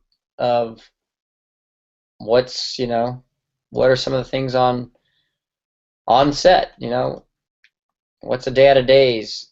What's my favorite and Monique's favorite? C47. What's a C47? Well, C47 is a clothespin. Excuse me. So you have a glossary of terms. There's a different language. It's a whole different language on set. So learn the language. Script library. There's a script library that has a lot of screenplays, all, you know, appropriate. So Batman. And why is it important? Why is it important that you have a script library in there? Well, there's, you know, it is, if you want to be, and let me toggle back to me, you know, everyone wants to be a filmmaker, so everyone, depends on what you want to be, but if I want to be an editor, there are two things that I should be doing. I'm sorry, if I want to be a screenwriter, there's two things for editors too, but I'll talk about screenwriting because we're talking about the script library. If I want to be a screenwriter, there's two things that I should be doing. I should be writing screenplays, because if I write screenplays, I get better at it.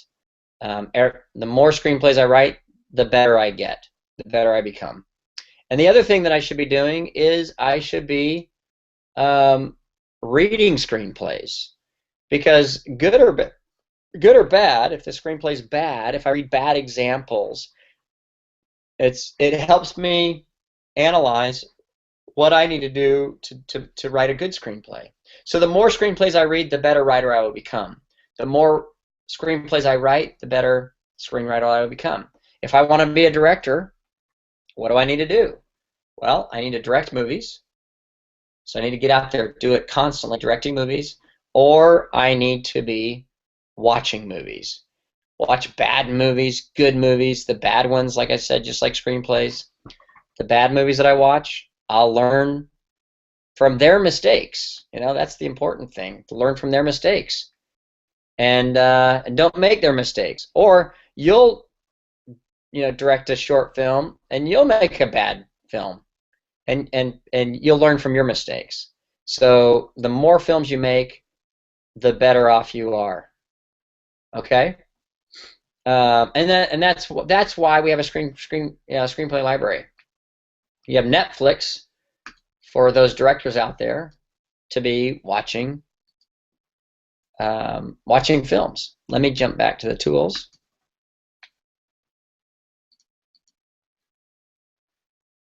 Okay, so that's the screenplay library. So teachers take the opportunity to read a screenplay together with your students, assign out the different characters, and read the screenplays. Okay, there is also screen library. You can upload your films. We want to see the films that you guys are making.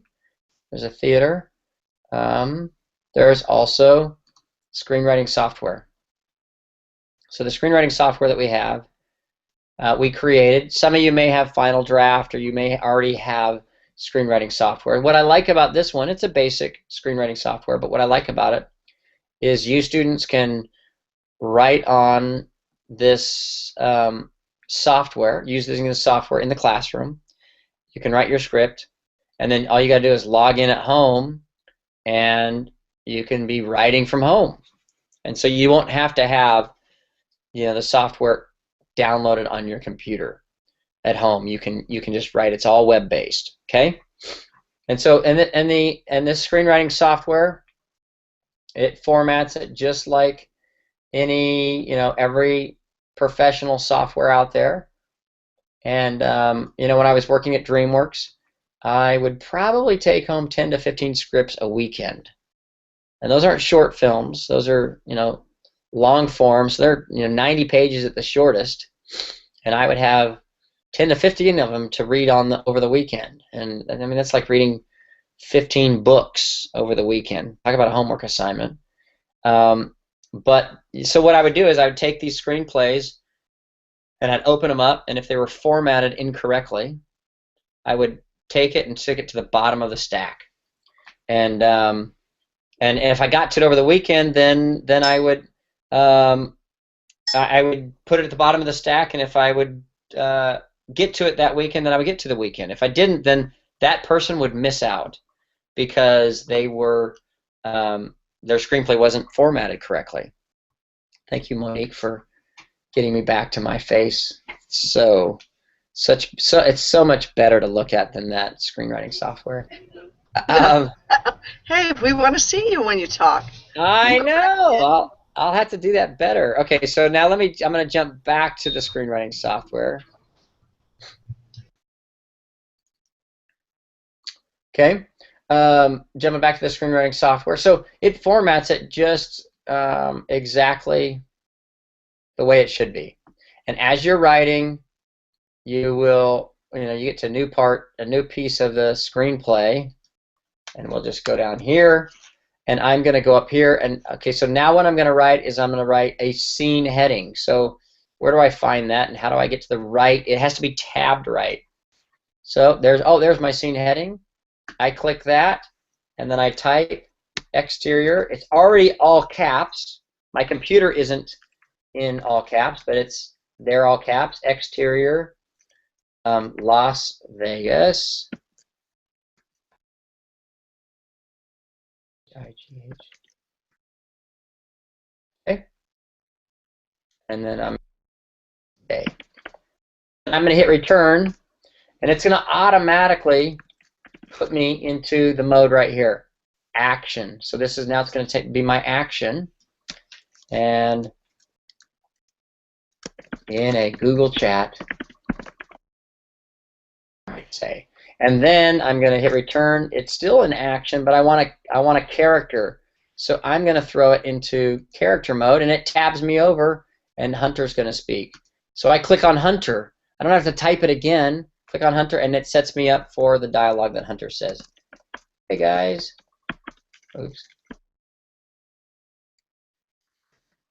How's school going? Pretty fun. It helps you, all the formatting. Now there's kind of a cool little thing here that I can click on over to the side, so it gets me into the structure part of the screenplay. So now I'm looking at my screenplay by beats. So these are all the beats of my film. But say this beat here at the end, I love this beat. I want that to be at the beginning of the screenplay. So I'm going to unconnect those beats, move that up here. I want to connect these two beats. Okay, now let's take this one up to the top. Or let's put it right here. Boom, connected there, connected here. So now you can see that beat is connected in there. And then when I go back to my screenplay, I have adjusted my story structure. So that scene just got moved down. See that Las Vegas? That Las Vegas is at the bottom. It was the last one, because that's the last one we wrote. But let's move it. Let's move that up here, and let's put it right here. I'm messing up my screenplay. But, boom. It's done.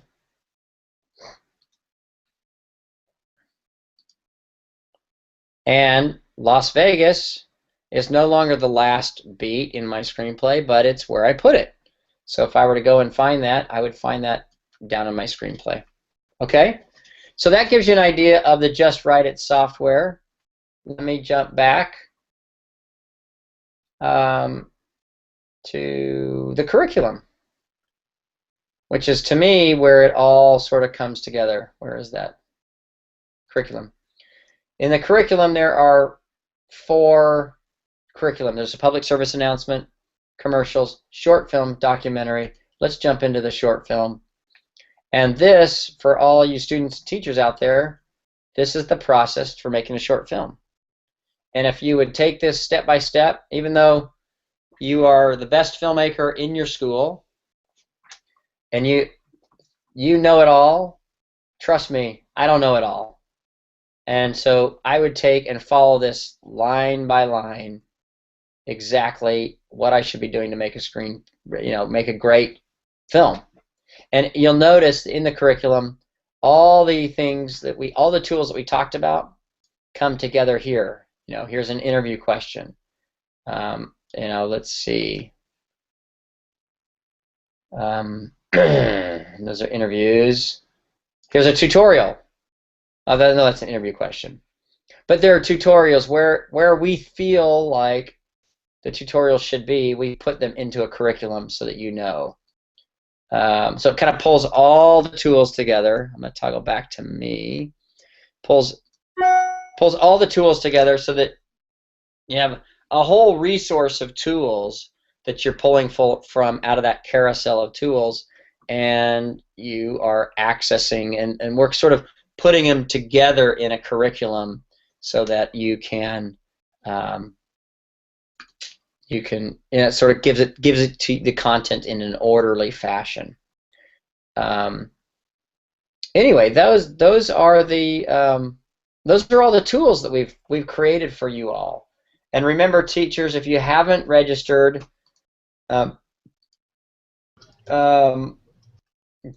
please go and register and start using these. These tools are critically important.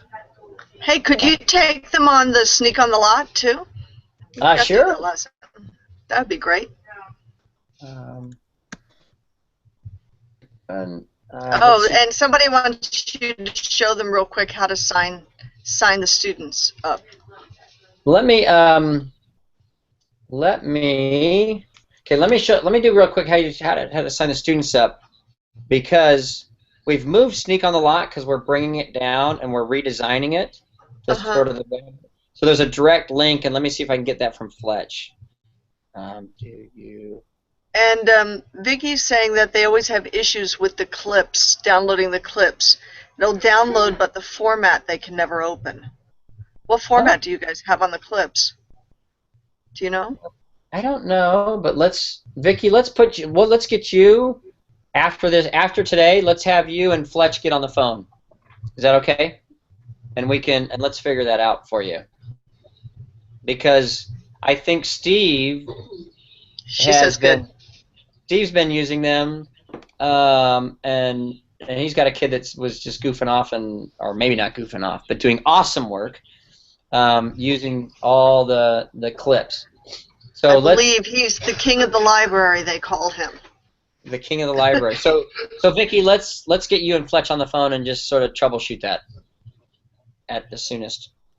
Do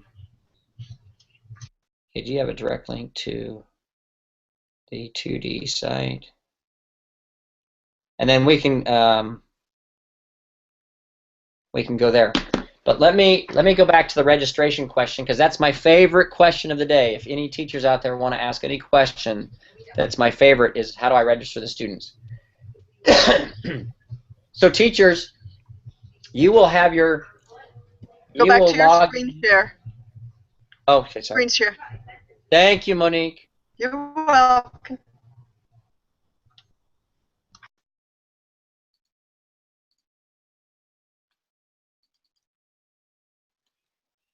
So I'm going to log in as a teacher. So Chet.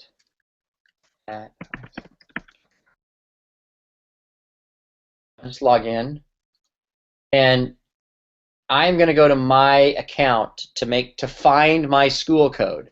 So it's critical that you have your school code. My school code is real simple, but your school code won't be so simple. It will be L35. It's a long code sequence of codes. So you as a teacher, you're going to want to test that school code out, because you can take and copy that the school code and throw it into Word, so that you make sure you know the ones or the L's or the I's, capital I, lowercase I, you have all correct. So do a test student first, otherwise you'll get in front of your class and your students will type in the wrong school code, and then they won't be able to get on. They'll get frustrated. So test out the school code first before you have the students using it. Get your school code from there, and then your students will go to the Register Now button on the homepage of ismfilms.com. And there's two options. If you're a teacher and you haven't registered yet, you will register your school.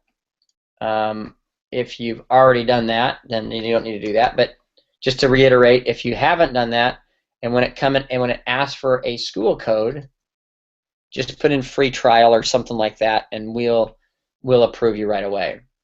If you're getting your students in, go to that page, have your students register as a student. Click there, They'll put their first name, last name, email. They'll create a password for themselves. That password will be saved in your My Account. They'll create a username for themselves, and then they need to type in the school code right here. It is case sensitive, and it's got to be exactly what the school code is. They agree to the terms and submit it, and they're ready to go. And that will dump them right in to the website so that they can start using the tools and start using the libraries. Okay? That's a good, awesome question. And if you have any problems, you can just give us a call and we'll help you get registered. Our goal is that we want all our Las Vegas schools using the website and all the tools that you have at your fingertips that Monique has so graciously provided for you. Other questions on the website? What are some of the favorite tools that that from a teacher's perspective the kids are using? What's the favorite out there? Do we have anybody with the live mic? Got a couple of classes there, but I think, well, Kelly, your kids are using it, aren't they? What's your favorite tool? And Suzanne's kids, I think, are using it too, Miss Stewart. I should say Sultan and Stewart, shouldn't I? Okay. I'm just curious. Oh, the music. Steven says the music library. That is a favorite. I mean, it's such an asset. I mean, man, I wish I had this when I was in school. And sound effects, yeah. Sound effects, yeah. I'm glad you're using the sound effects library because that is such a critical aspect to making your films great. I know that. Oh, I was just saying, I just pulled up my the list of how many downloads so far this school year. My students have downloaded over 365 music tracks, and what was the? Hold on, let me check really quick. And over about almost 100 sound effects that they've used so far this year. Good. I mean, use that. I mean, yeah, I can't express it any. I mean, it's such an asset, and Stephen, you can attest. But it just adds getting the music. I mean, before you had ISM, Stephen, did you just go search the web for free music? We did two different things. One, yeah, we were using a lot of web resources, including free play music, which is no longer free. That was really difficult. But when I had a small little company way back when, and I had about $2,000 worth of CDs that were amounted like 2 CDs, or 10 CDs of royalty free. But and it was limited, and it wasn't all that good. And the music library I had was dated because I bought it back in the 80s and 90s. So it sounded like 80s and 90s cheesy stuff. So this was just a godsend, to be honest. It's awesome to have this resource. And the way I have my students do it, they are not allowed to turn in a video without turning in a PDF of the licensing agreement with it. And then they have they do like a digital notebook where they have everything that they use. They have the PDF files so they can print them out if needed. Awesome. Yeah, I want to just kind of put my 2 cents worth in there as a person who's been watching a lot of the television broadcasts from the district, from the different schools, their news their news segments and stuff. If they were to start using this library, I wouldn't have to write little notes about like, hey, we're liable. So sound effects, the music, you guys could do great little short segments you could add some of the video clips. There's so much to choose from in there, and then you guys won't have the issue with somebody from the district coming down and berating your teachers for copyright infringement. And there's still a lot of that going on, and I think it's because a lot of people still haven't signed in. So it's a really good resource. I know that what I use as an editor, I have my own production company. I have used Sound Deluxe. I have a Sound Deluxe library that I spent a lot of money on. I have Time Life, stock footage clips. I have Digital Juice.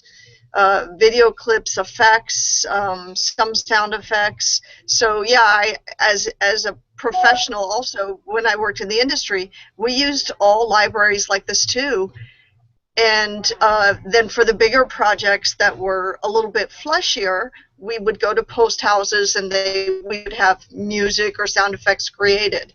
But we did all our ADR, all our Foley, and that's something you guys need to kind of be very much aware of. So it's a good resource. Just saying. Yeah. Downer, huh? No, I think it's good. No, we've gotta. The thing is just as Steven said, if we can. I mean, once you realize what you have there, I mean, Steven's right on. And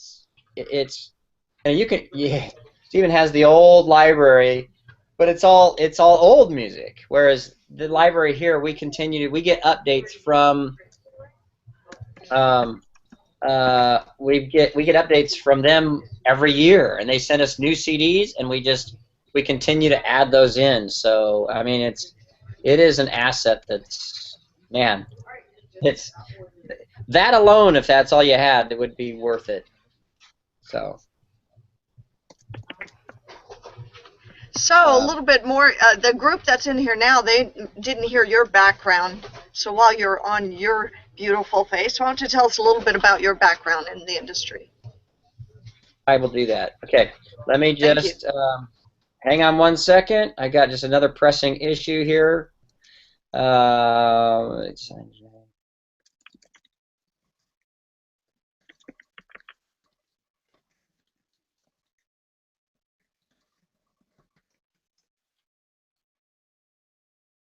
Okay. Well, my background, I'll give you a little of my background. My background is, I started out when I was in college. I went and I would work on movies of the weeks, which nobody has any idea what that is anymore.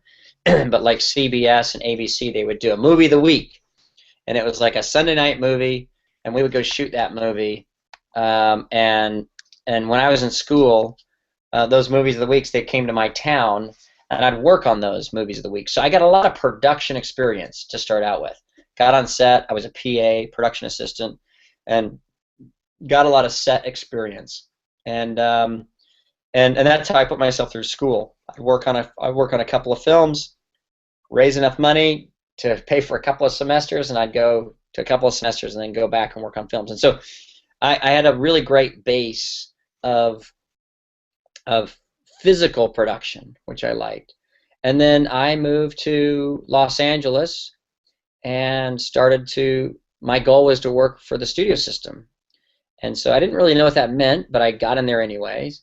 And I started working for DreamWorks. DreamWorks had just formed, and it was my goal to go in and get work for DreamWorks. And so, long story short, it's kind of a fun story of how I got in.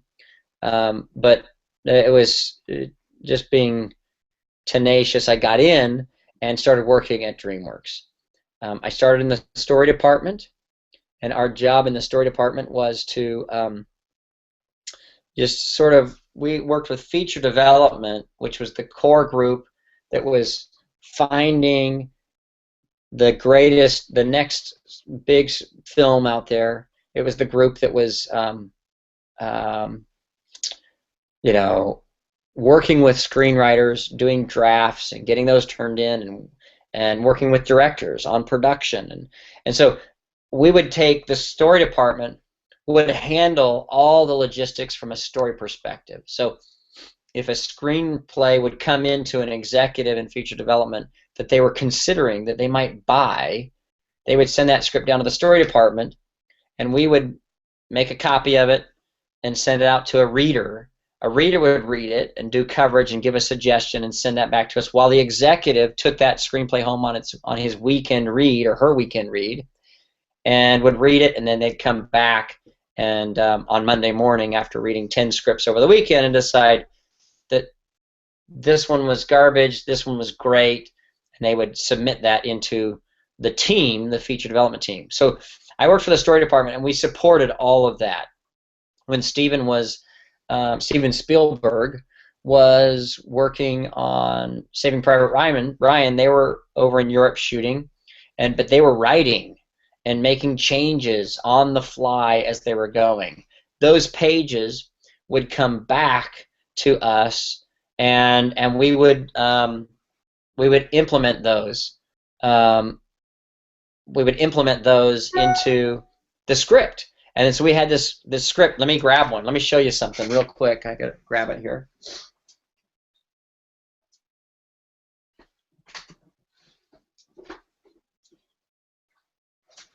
So this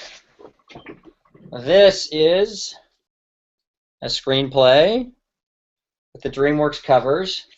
If you look at the spine, you can kind of see sort of a rainbow of colors, and so you can see it as the script goes here, all the different colors of pages. Well, each different color is a new draft, versions, like pages that they were writing. So this is Minority Report. So this is my script from, can you see that? Can you read it? Probably not, but it's Minority Report, and this is the final script, but these are different pages that come out.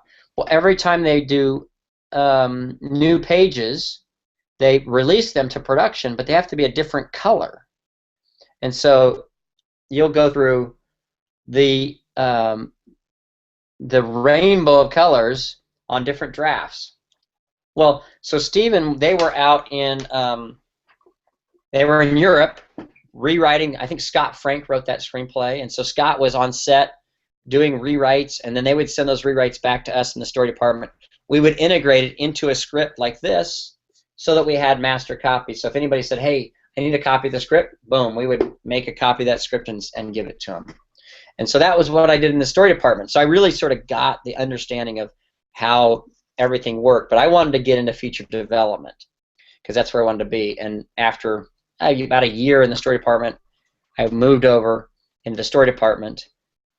Moved over into feature development and started working in feature development. So my boss had 20 movies that he was working on, and then it was my job to be out in Hollywood, so to speak, talking to agents, assistants, and agents and junior agents, and trying to find out what are the next writers writing, and what are they doing, and how are they getting, what are the next stories, and we're trying to bring them in. Well, one of those stories that was found through several assistants, and I was in that mix, was Meet the Parents.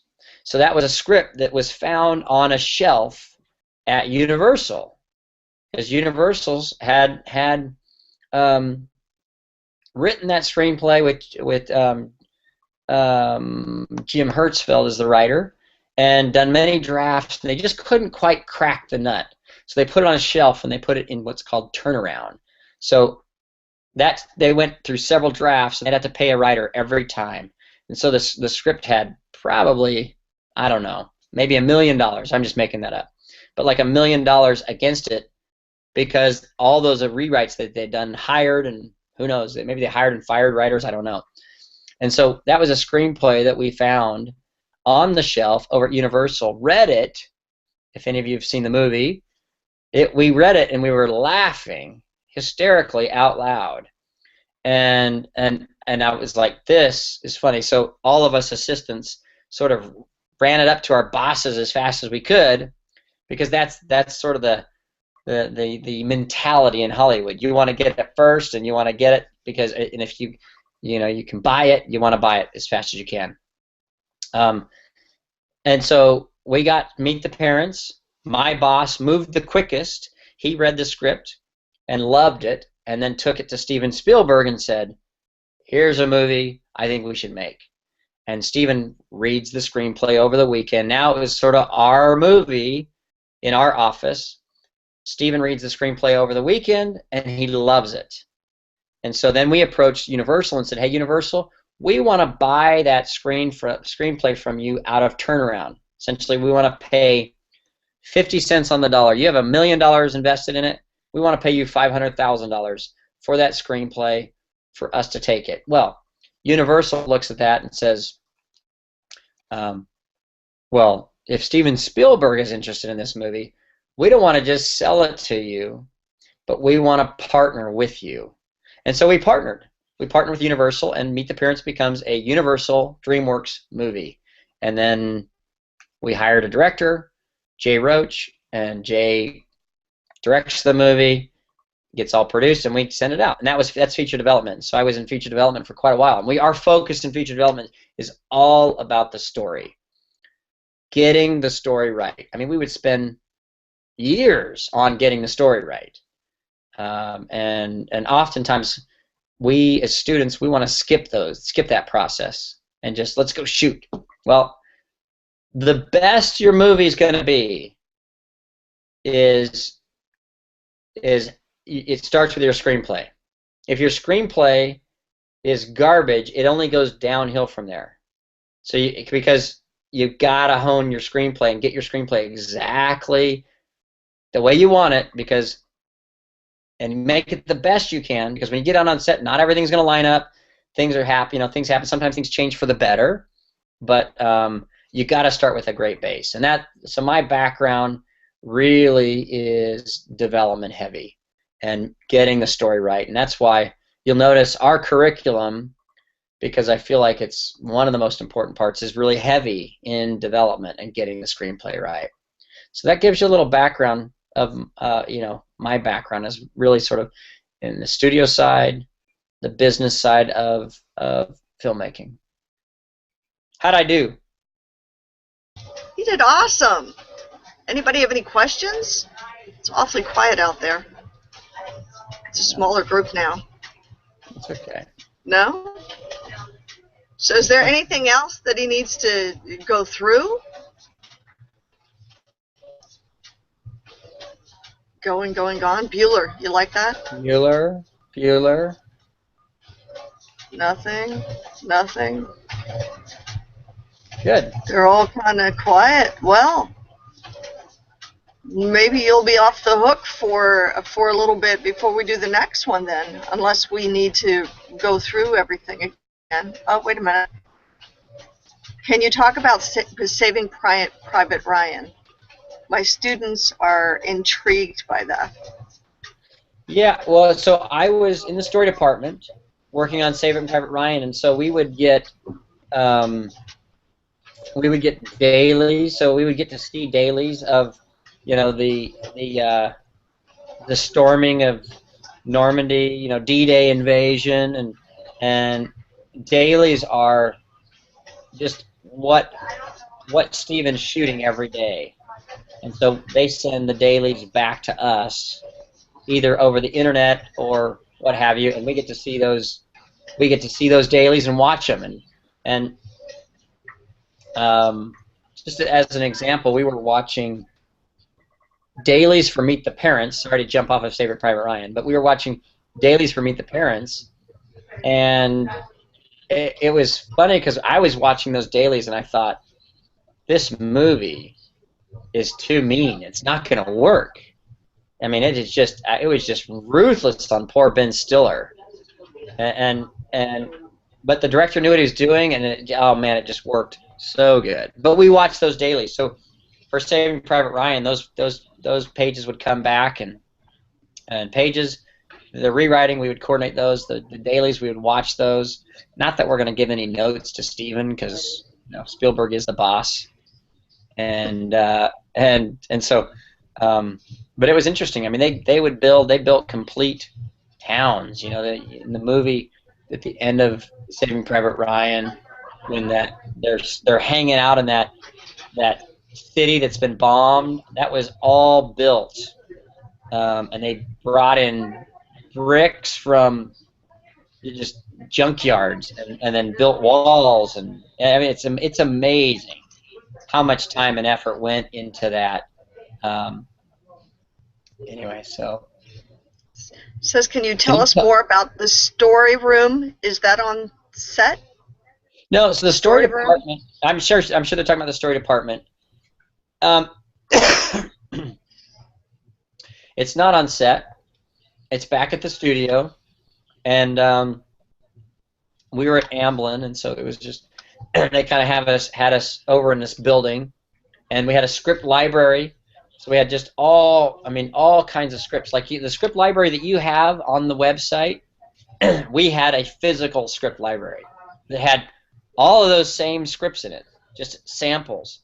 So, but all of that was physically located at the studio.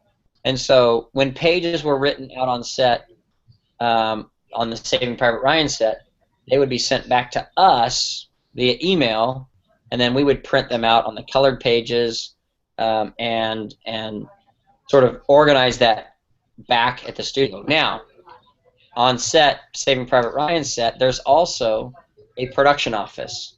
And the production office is doing the exact same thing that we're doing back at the studio. And they are keeping the pages. You know, they have all these organization. They've got all these colored pages. So if somebody wants a script, they can organize a script and get it and create, you know, one of these for someone on set. The production office is doing a lot of the same stuff for that movie, Saving Private Ryan, but just for Saving Private Ryan. Whereas at the back at the studio in the story department, we're doing it for every movie that is being produced or written at the studio. Good question. Let's see here. Another question. Can you tell us about your experience with production in high school?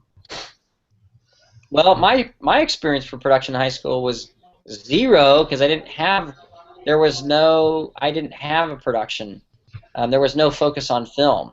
So the closest I could get was being on the yearbook staff and taking photos. So that's what I did in high school. But because I had such a passion for filmmaking, I went and got a job at the local theater and was a projectionist. And so I would, you know, we were not in the digital age back then, and so we had our films came on film stock, and I would put the platters on and cut them and splice them and roll them. We had the big platter projectors, and we would put them together. And I would keep a collection of posters, and you know, if the film would break right in the middle of the movie, I'd have to stop and splice it and put it back together. And I would keep those little splices. So I don't know what I've done with them. I had a 70-millimeter piece of Ishtar, which has absolutely no value because the movie was so bad. But anyway, That's great. so that was my experience. In my school there was no production. We weren't. I lived way back then. I'm old. Maybe I don't look that old, but I am. I think. Please. I feel old. So,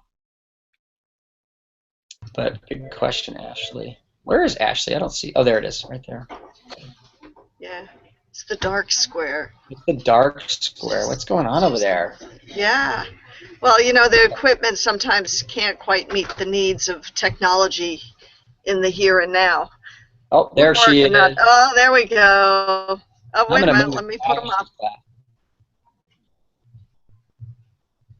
There you go. Look at that. Look at that. They're paying attention. I love it. Good. Awesome. What else would you guys like to know from Ashley's class? When did you guys join us? Tell me, type to me when you guys joined us. How long ago? She's thinking. She has to put the camera down, maybe. Can you hear us? Yeah, Yes. we can hear you. We joined about 9 a.m., so we've been here with you for a little bit now. Oh, good. You've got a little goofball there. That's kind of nice in your class. Oh, what was he doing? I don't know. Kelsey has a question. Yes, Kelsey. I was just wondering, what's a good college to go to if you want to continue in like filmmaking, and how many years do you have to go there? Good question. Kelsey, right? I muted it, yes. Yes, it's Kelsey. Yes, that's my daughter's name, so I think you have an awesome name. Well, Kelsey, there are lots of options out there for schools to attend. Here's what I do: is I usually the advice I give to students with attending, because I mean, you could go to USC. USC has an awesome program, but it's really hard to get into, and it's really expensive. But so does Chapman University, or there are a lot of schools that have programs. So um, here's my number one criteria that if I'm giving or I'm looking and analyzing colleges, is I ask them, what type of mentorship programs do you have? And what that means is, what are they doing or what are they going to do to help you make connections into the business? And that's where I would be making my decision. So now USC has an excellent mentorship program because they have but there are also, I'm trying to, Ithaca College in upstate New York has they get their students out there all the time. And when I was at DreamWorks, I was in charge of the interns, and we would get interns from Ithaca all the time. So they've done their job to getting their students from Ithaca, which is way up in the middle of nowhere, all the way down to Hollywood and getting you into Hollywood. So that's what I would, if I'm looking at different colleges, those are the questions I'd be asking them.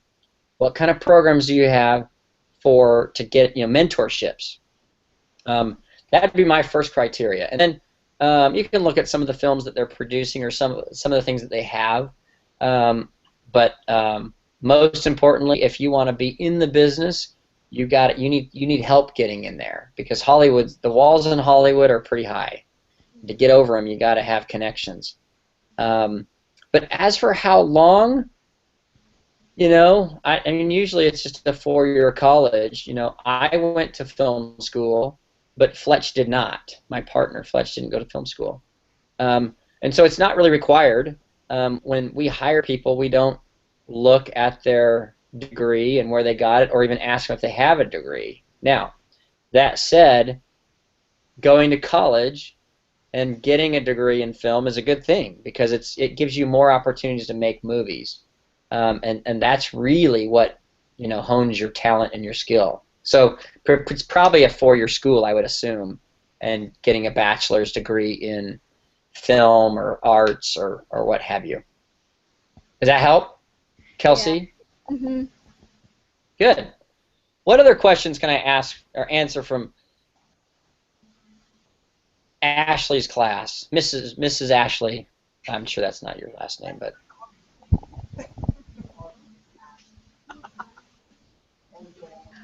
anybody else?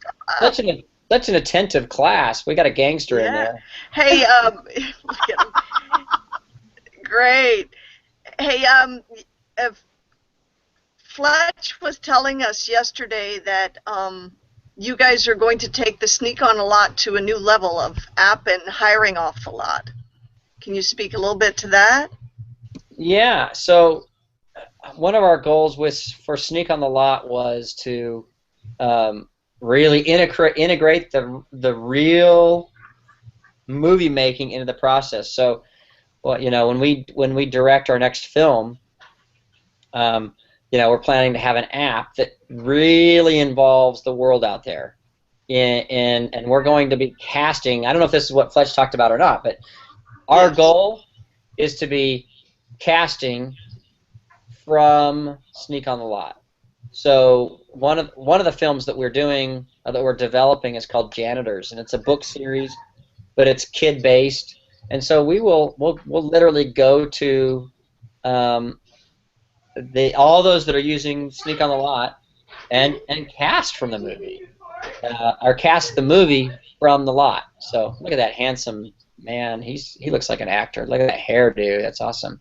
But that's our goal with Sneak on the Lot, is we really want to integrate that, taking that step from the classroom to the real thing, and bridge that gap so that the professional enters the classroom, and that's our goal with Sneak on the Lot in the future here. And we're actually coming out with we're designing right now a 3D environment for Sneak on the Lot. And Fletch hasn't sent me a link, direct link. Otherwise, I'd go to that. Okay. You'll see the game link. Okay, hang on just a second. Let me see. That's the best part. That's the best part. Okay, hang on just a second. Perfect. So let me switch over here. Let me show you guys a little bit of Sneak on the Lot. Where we're at right now. Cool. This is the 2D site. I get it? You guys looking at that? Okay. Yes, we got it. So let's go play the game.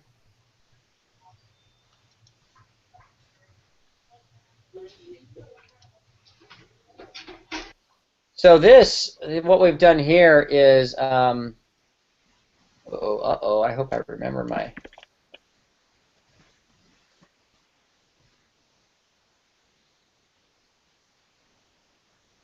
password. Ooh, got it. So, so this is sort of the Sneak on the Lot side. The sort of this is 2D. It's 2D. We're working on a 3D backlot. As it loads here, we're at 45%. And this allows you to walk around the backlot. So this is a backlot that we have that we can walk around. Now you can access all the same tools that that we have in the educational side, but this is just a lot of fun. So the fun part about this Sneak on the Lot is we've designed this to track the talent out there. So as you are uploading movies and people review your movies, it will start to track the best of the best. Now this is overall. Oh, look at Fletch. He's the #1. I think he just designed it that way, so he'll always be to the top. I'm down here. But here are all the directors that are on Sneak on the Lot, and it's tracking their talent and writers here. And our goal is to track talent and to be able to find the talent as it is sort of percolating out there in the high schools around the country. And we also, let's get rid of that one. We also track different skills, your different skills. So your skill as a producer or a director or a writer, it starts to track you as a young filmmaker and your skill level. But the way it works is you will upload your film to Sneak on the Lot. Others will watch your film and review your film. And if it's good, it will get a good review, and it will be released to the theater on our backlot, and it will sort of grade you or give you some skill points as a director. If you were the director on it, or if you were the cinematography on it, everybody sort of judges you as to your level of filmmaking. So our Gentle Giants is a film about donkeys. I don't know what they got going on there, but here, so you can see how I will grade this. I will rate this film with their directing skills, writing, cinematography, and then it will also judge me, by the way. So be careful, students out there. If I just pan a movie and I say it's terrible, yet everyone else says it's great, I lose, and I will become a less, my skill level as a critic will go down, and I'll lose prestige points. So I have prestige points here that are accumulating, and I use those prestige points to buy go-karts, and so our golf carts, so I can ride my golf cart down to this other building and go in. But that's kind of the Sneak on the Lot fun side of it, the sound effects. So it's an integration too, right? That they can see some of the same tools that are in the library resources. Not the downloadable resources, but like if they wanted to learn about screenwriting, doesn't it? Is that just in the 3D version, or is that in this one too? Like It's they in- go to the screenwriting house, or they go to the props house, or Yeah, it's in this one. Like these are all buildings that I can go into and learn about access. In the 3D version, there's going to be more. There'll be more buildings, but this one has all the buildings that you have access on ISM. You know, so if I go inside the building that I'm on now, which you can't see because you're looking at me, I can go inside. I can go inside this. This is the music. Oh, the sound effects. So it takes me into the sound effects, and so I have access to all the tools. Except for here, I would have to, you know, pay with prestige for sound effects. So if I don't have enough prestige, I got to go back and I got to watch a movie and review a movie and earn prestige. So there's sort of a game element to this side of it. But so that's kind of Sneak on the Lot. very cool. And Any our goal other is to integrate it into the whole process. You know, integrate the real filmmaking into what you guys are doing out there, and you know, take our films that we're making and bring them to you guys. So that's our goal. There is a vision. What were you going to say, Monique? No, I was going to ask if there were any questions about that. Jason's got a question, separate question, but. So what was my inspiration going into movie making? Well, it really was, as a kid, I just loved movies. And I loved going to the movie theater. I didn't watch a ton of movies at home, but I would always try and get down to the movie theater and watch them because I love to see them on the big screen. And so I always had a passion, and then ended up working at a movie theater. I ate way too much popcorn as a child. I think that oil that soaked that popcorn has had an effect on my life. Now anytime I go to the movie theater, I smell that popcorn. I can smell it, okay. If I eat it, I get a headache. I think because I have too much of it in my bloodstream. But, you know, I would take home trash bags full of popcorn. I don't know why. But anyway, that was I loved going to the movies. I loved working. So then I worked in the projection booth and watched a lot of movies, and that's where I really sort of enjoyed that process. And then I decided, you know what, I'm going to study this. I want to make movies because I enjoy watching them so much. And that was sort of my inspiration. Good question. Oh. Yeah, that was good. Anybody else? Or are we going to parole you until the next session? It's a tough lot spending all day with us. We really appreciate your time. We know you're really busy right now. So I know it's difficult. This is some of my favorite stuff to do, so. Yeah. The next group comes on at 11, so unless you guys have any questions, we could give them a break so you could get some work done. Okay, let's see. Classes change, be back in 10. Well, they're going to have to get the tail end of the next one, Steve. These kids were on all day yesterday. He's an addict. Yeah, Mr. News an addict. He's a Sneak on the Lock addict. What is his? Classes change, be back in about 10 minutes. No yeah, I'm still here physically, but yeah, I have a new class coming in right now. Okay. Well, why don't what do you want to do, Monique? Take us. Yeah, let's just take a break until 11. No problem. That works. And that way we can get everybody can kind of, and you can run take care of some of your stuff as well. So I'll send you a new link, Chet, because I have to send it out. I'll make sure to send it out at least 10 minutes before. Okay, perfect. Okay. Awesome. Thank you. Thank you so much. We'll be back in 1 hour, right? That's what you're saying. Yep, 1 hour. Okay. Sounds good. Okay, thanks. Okay, bye.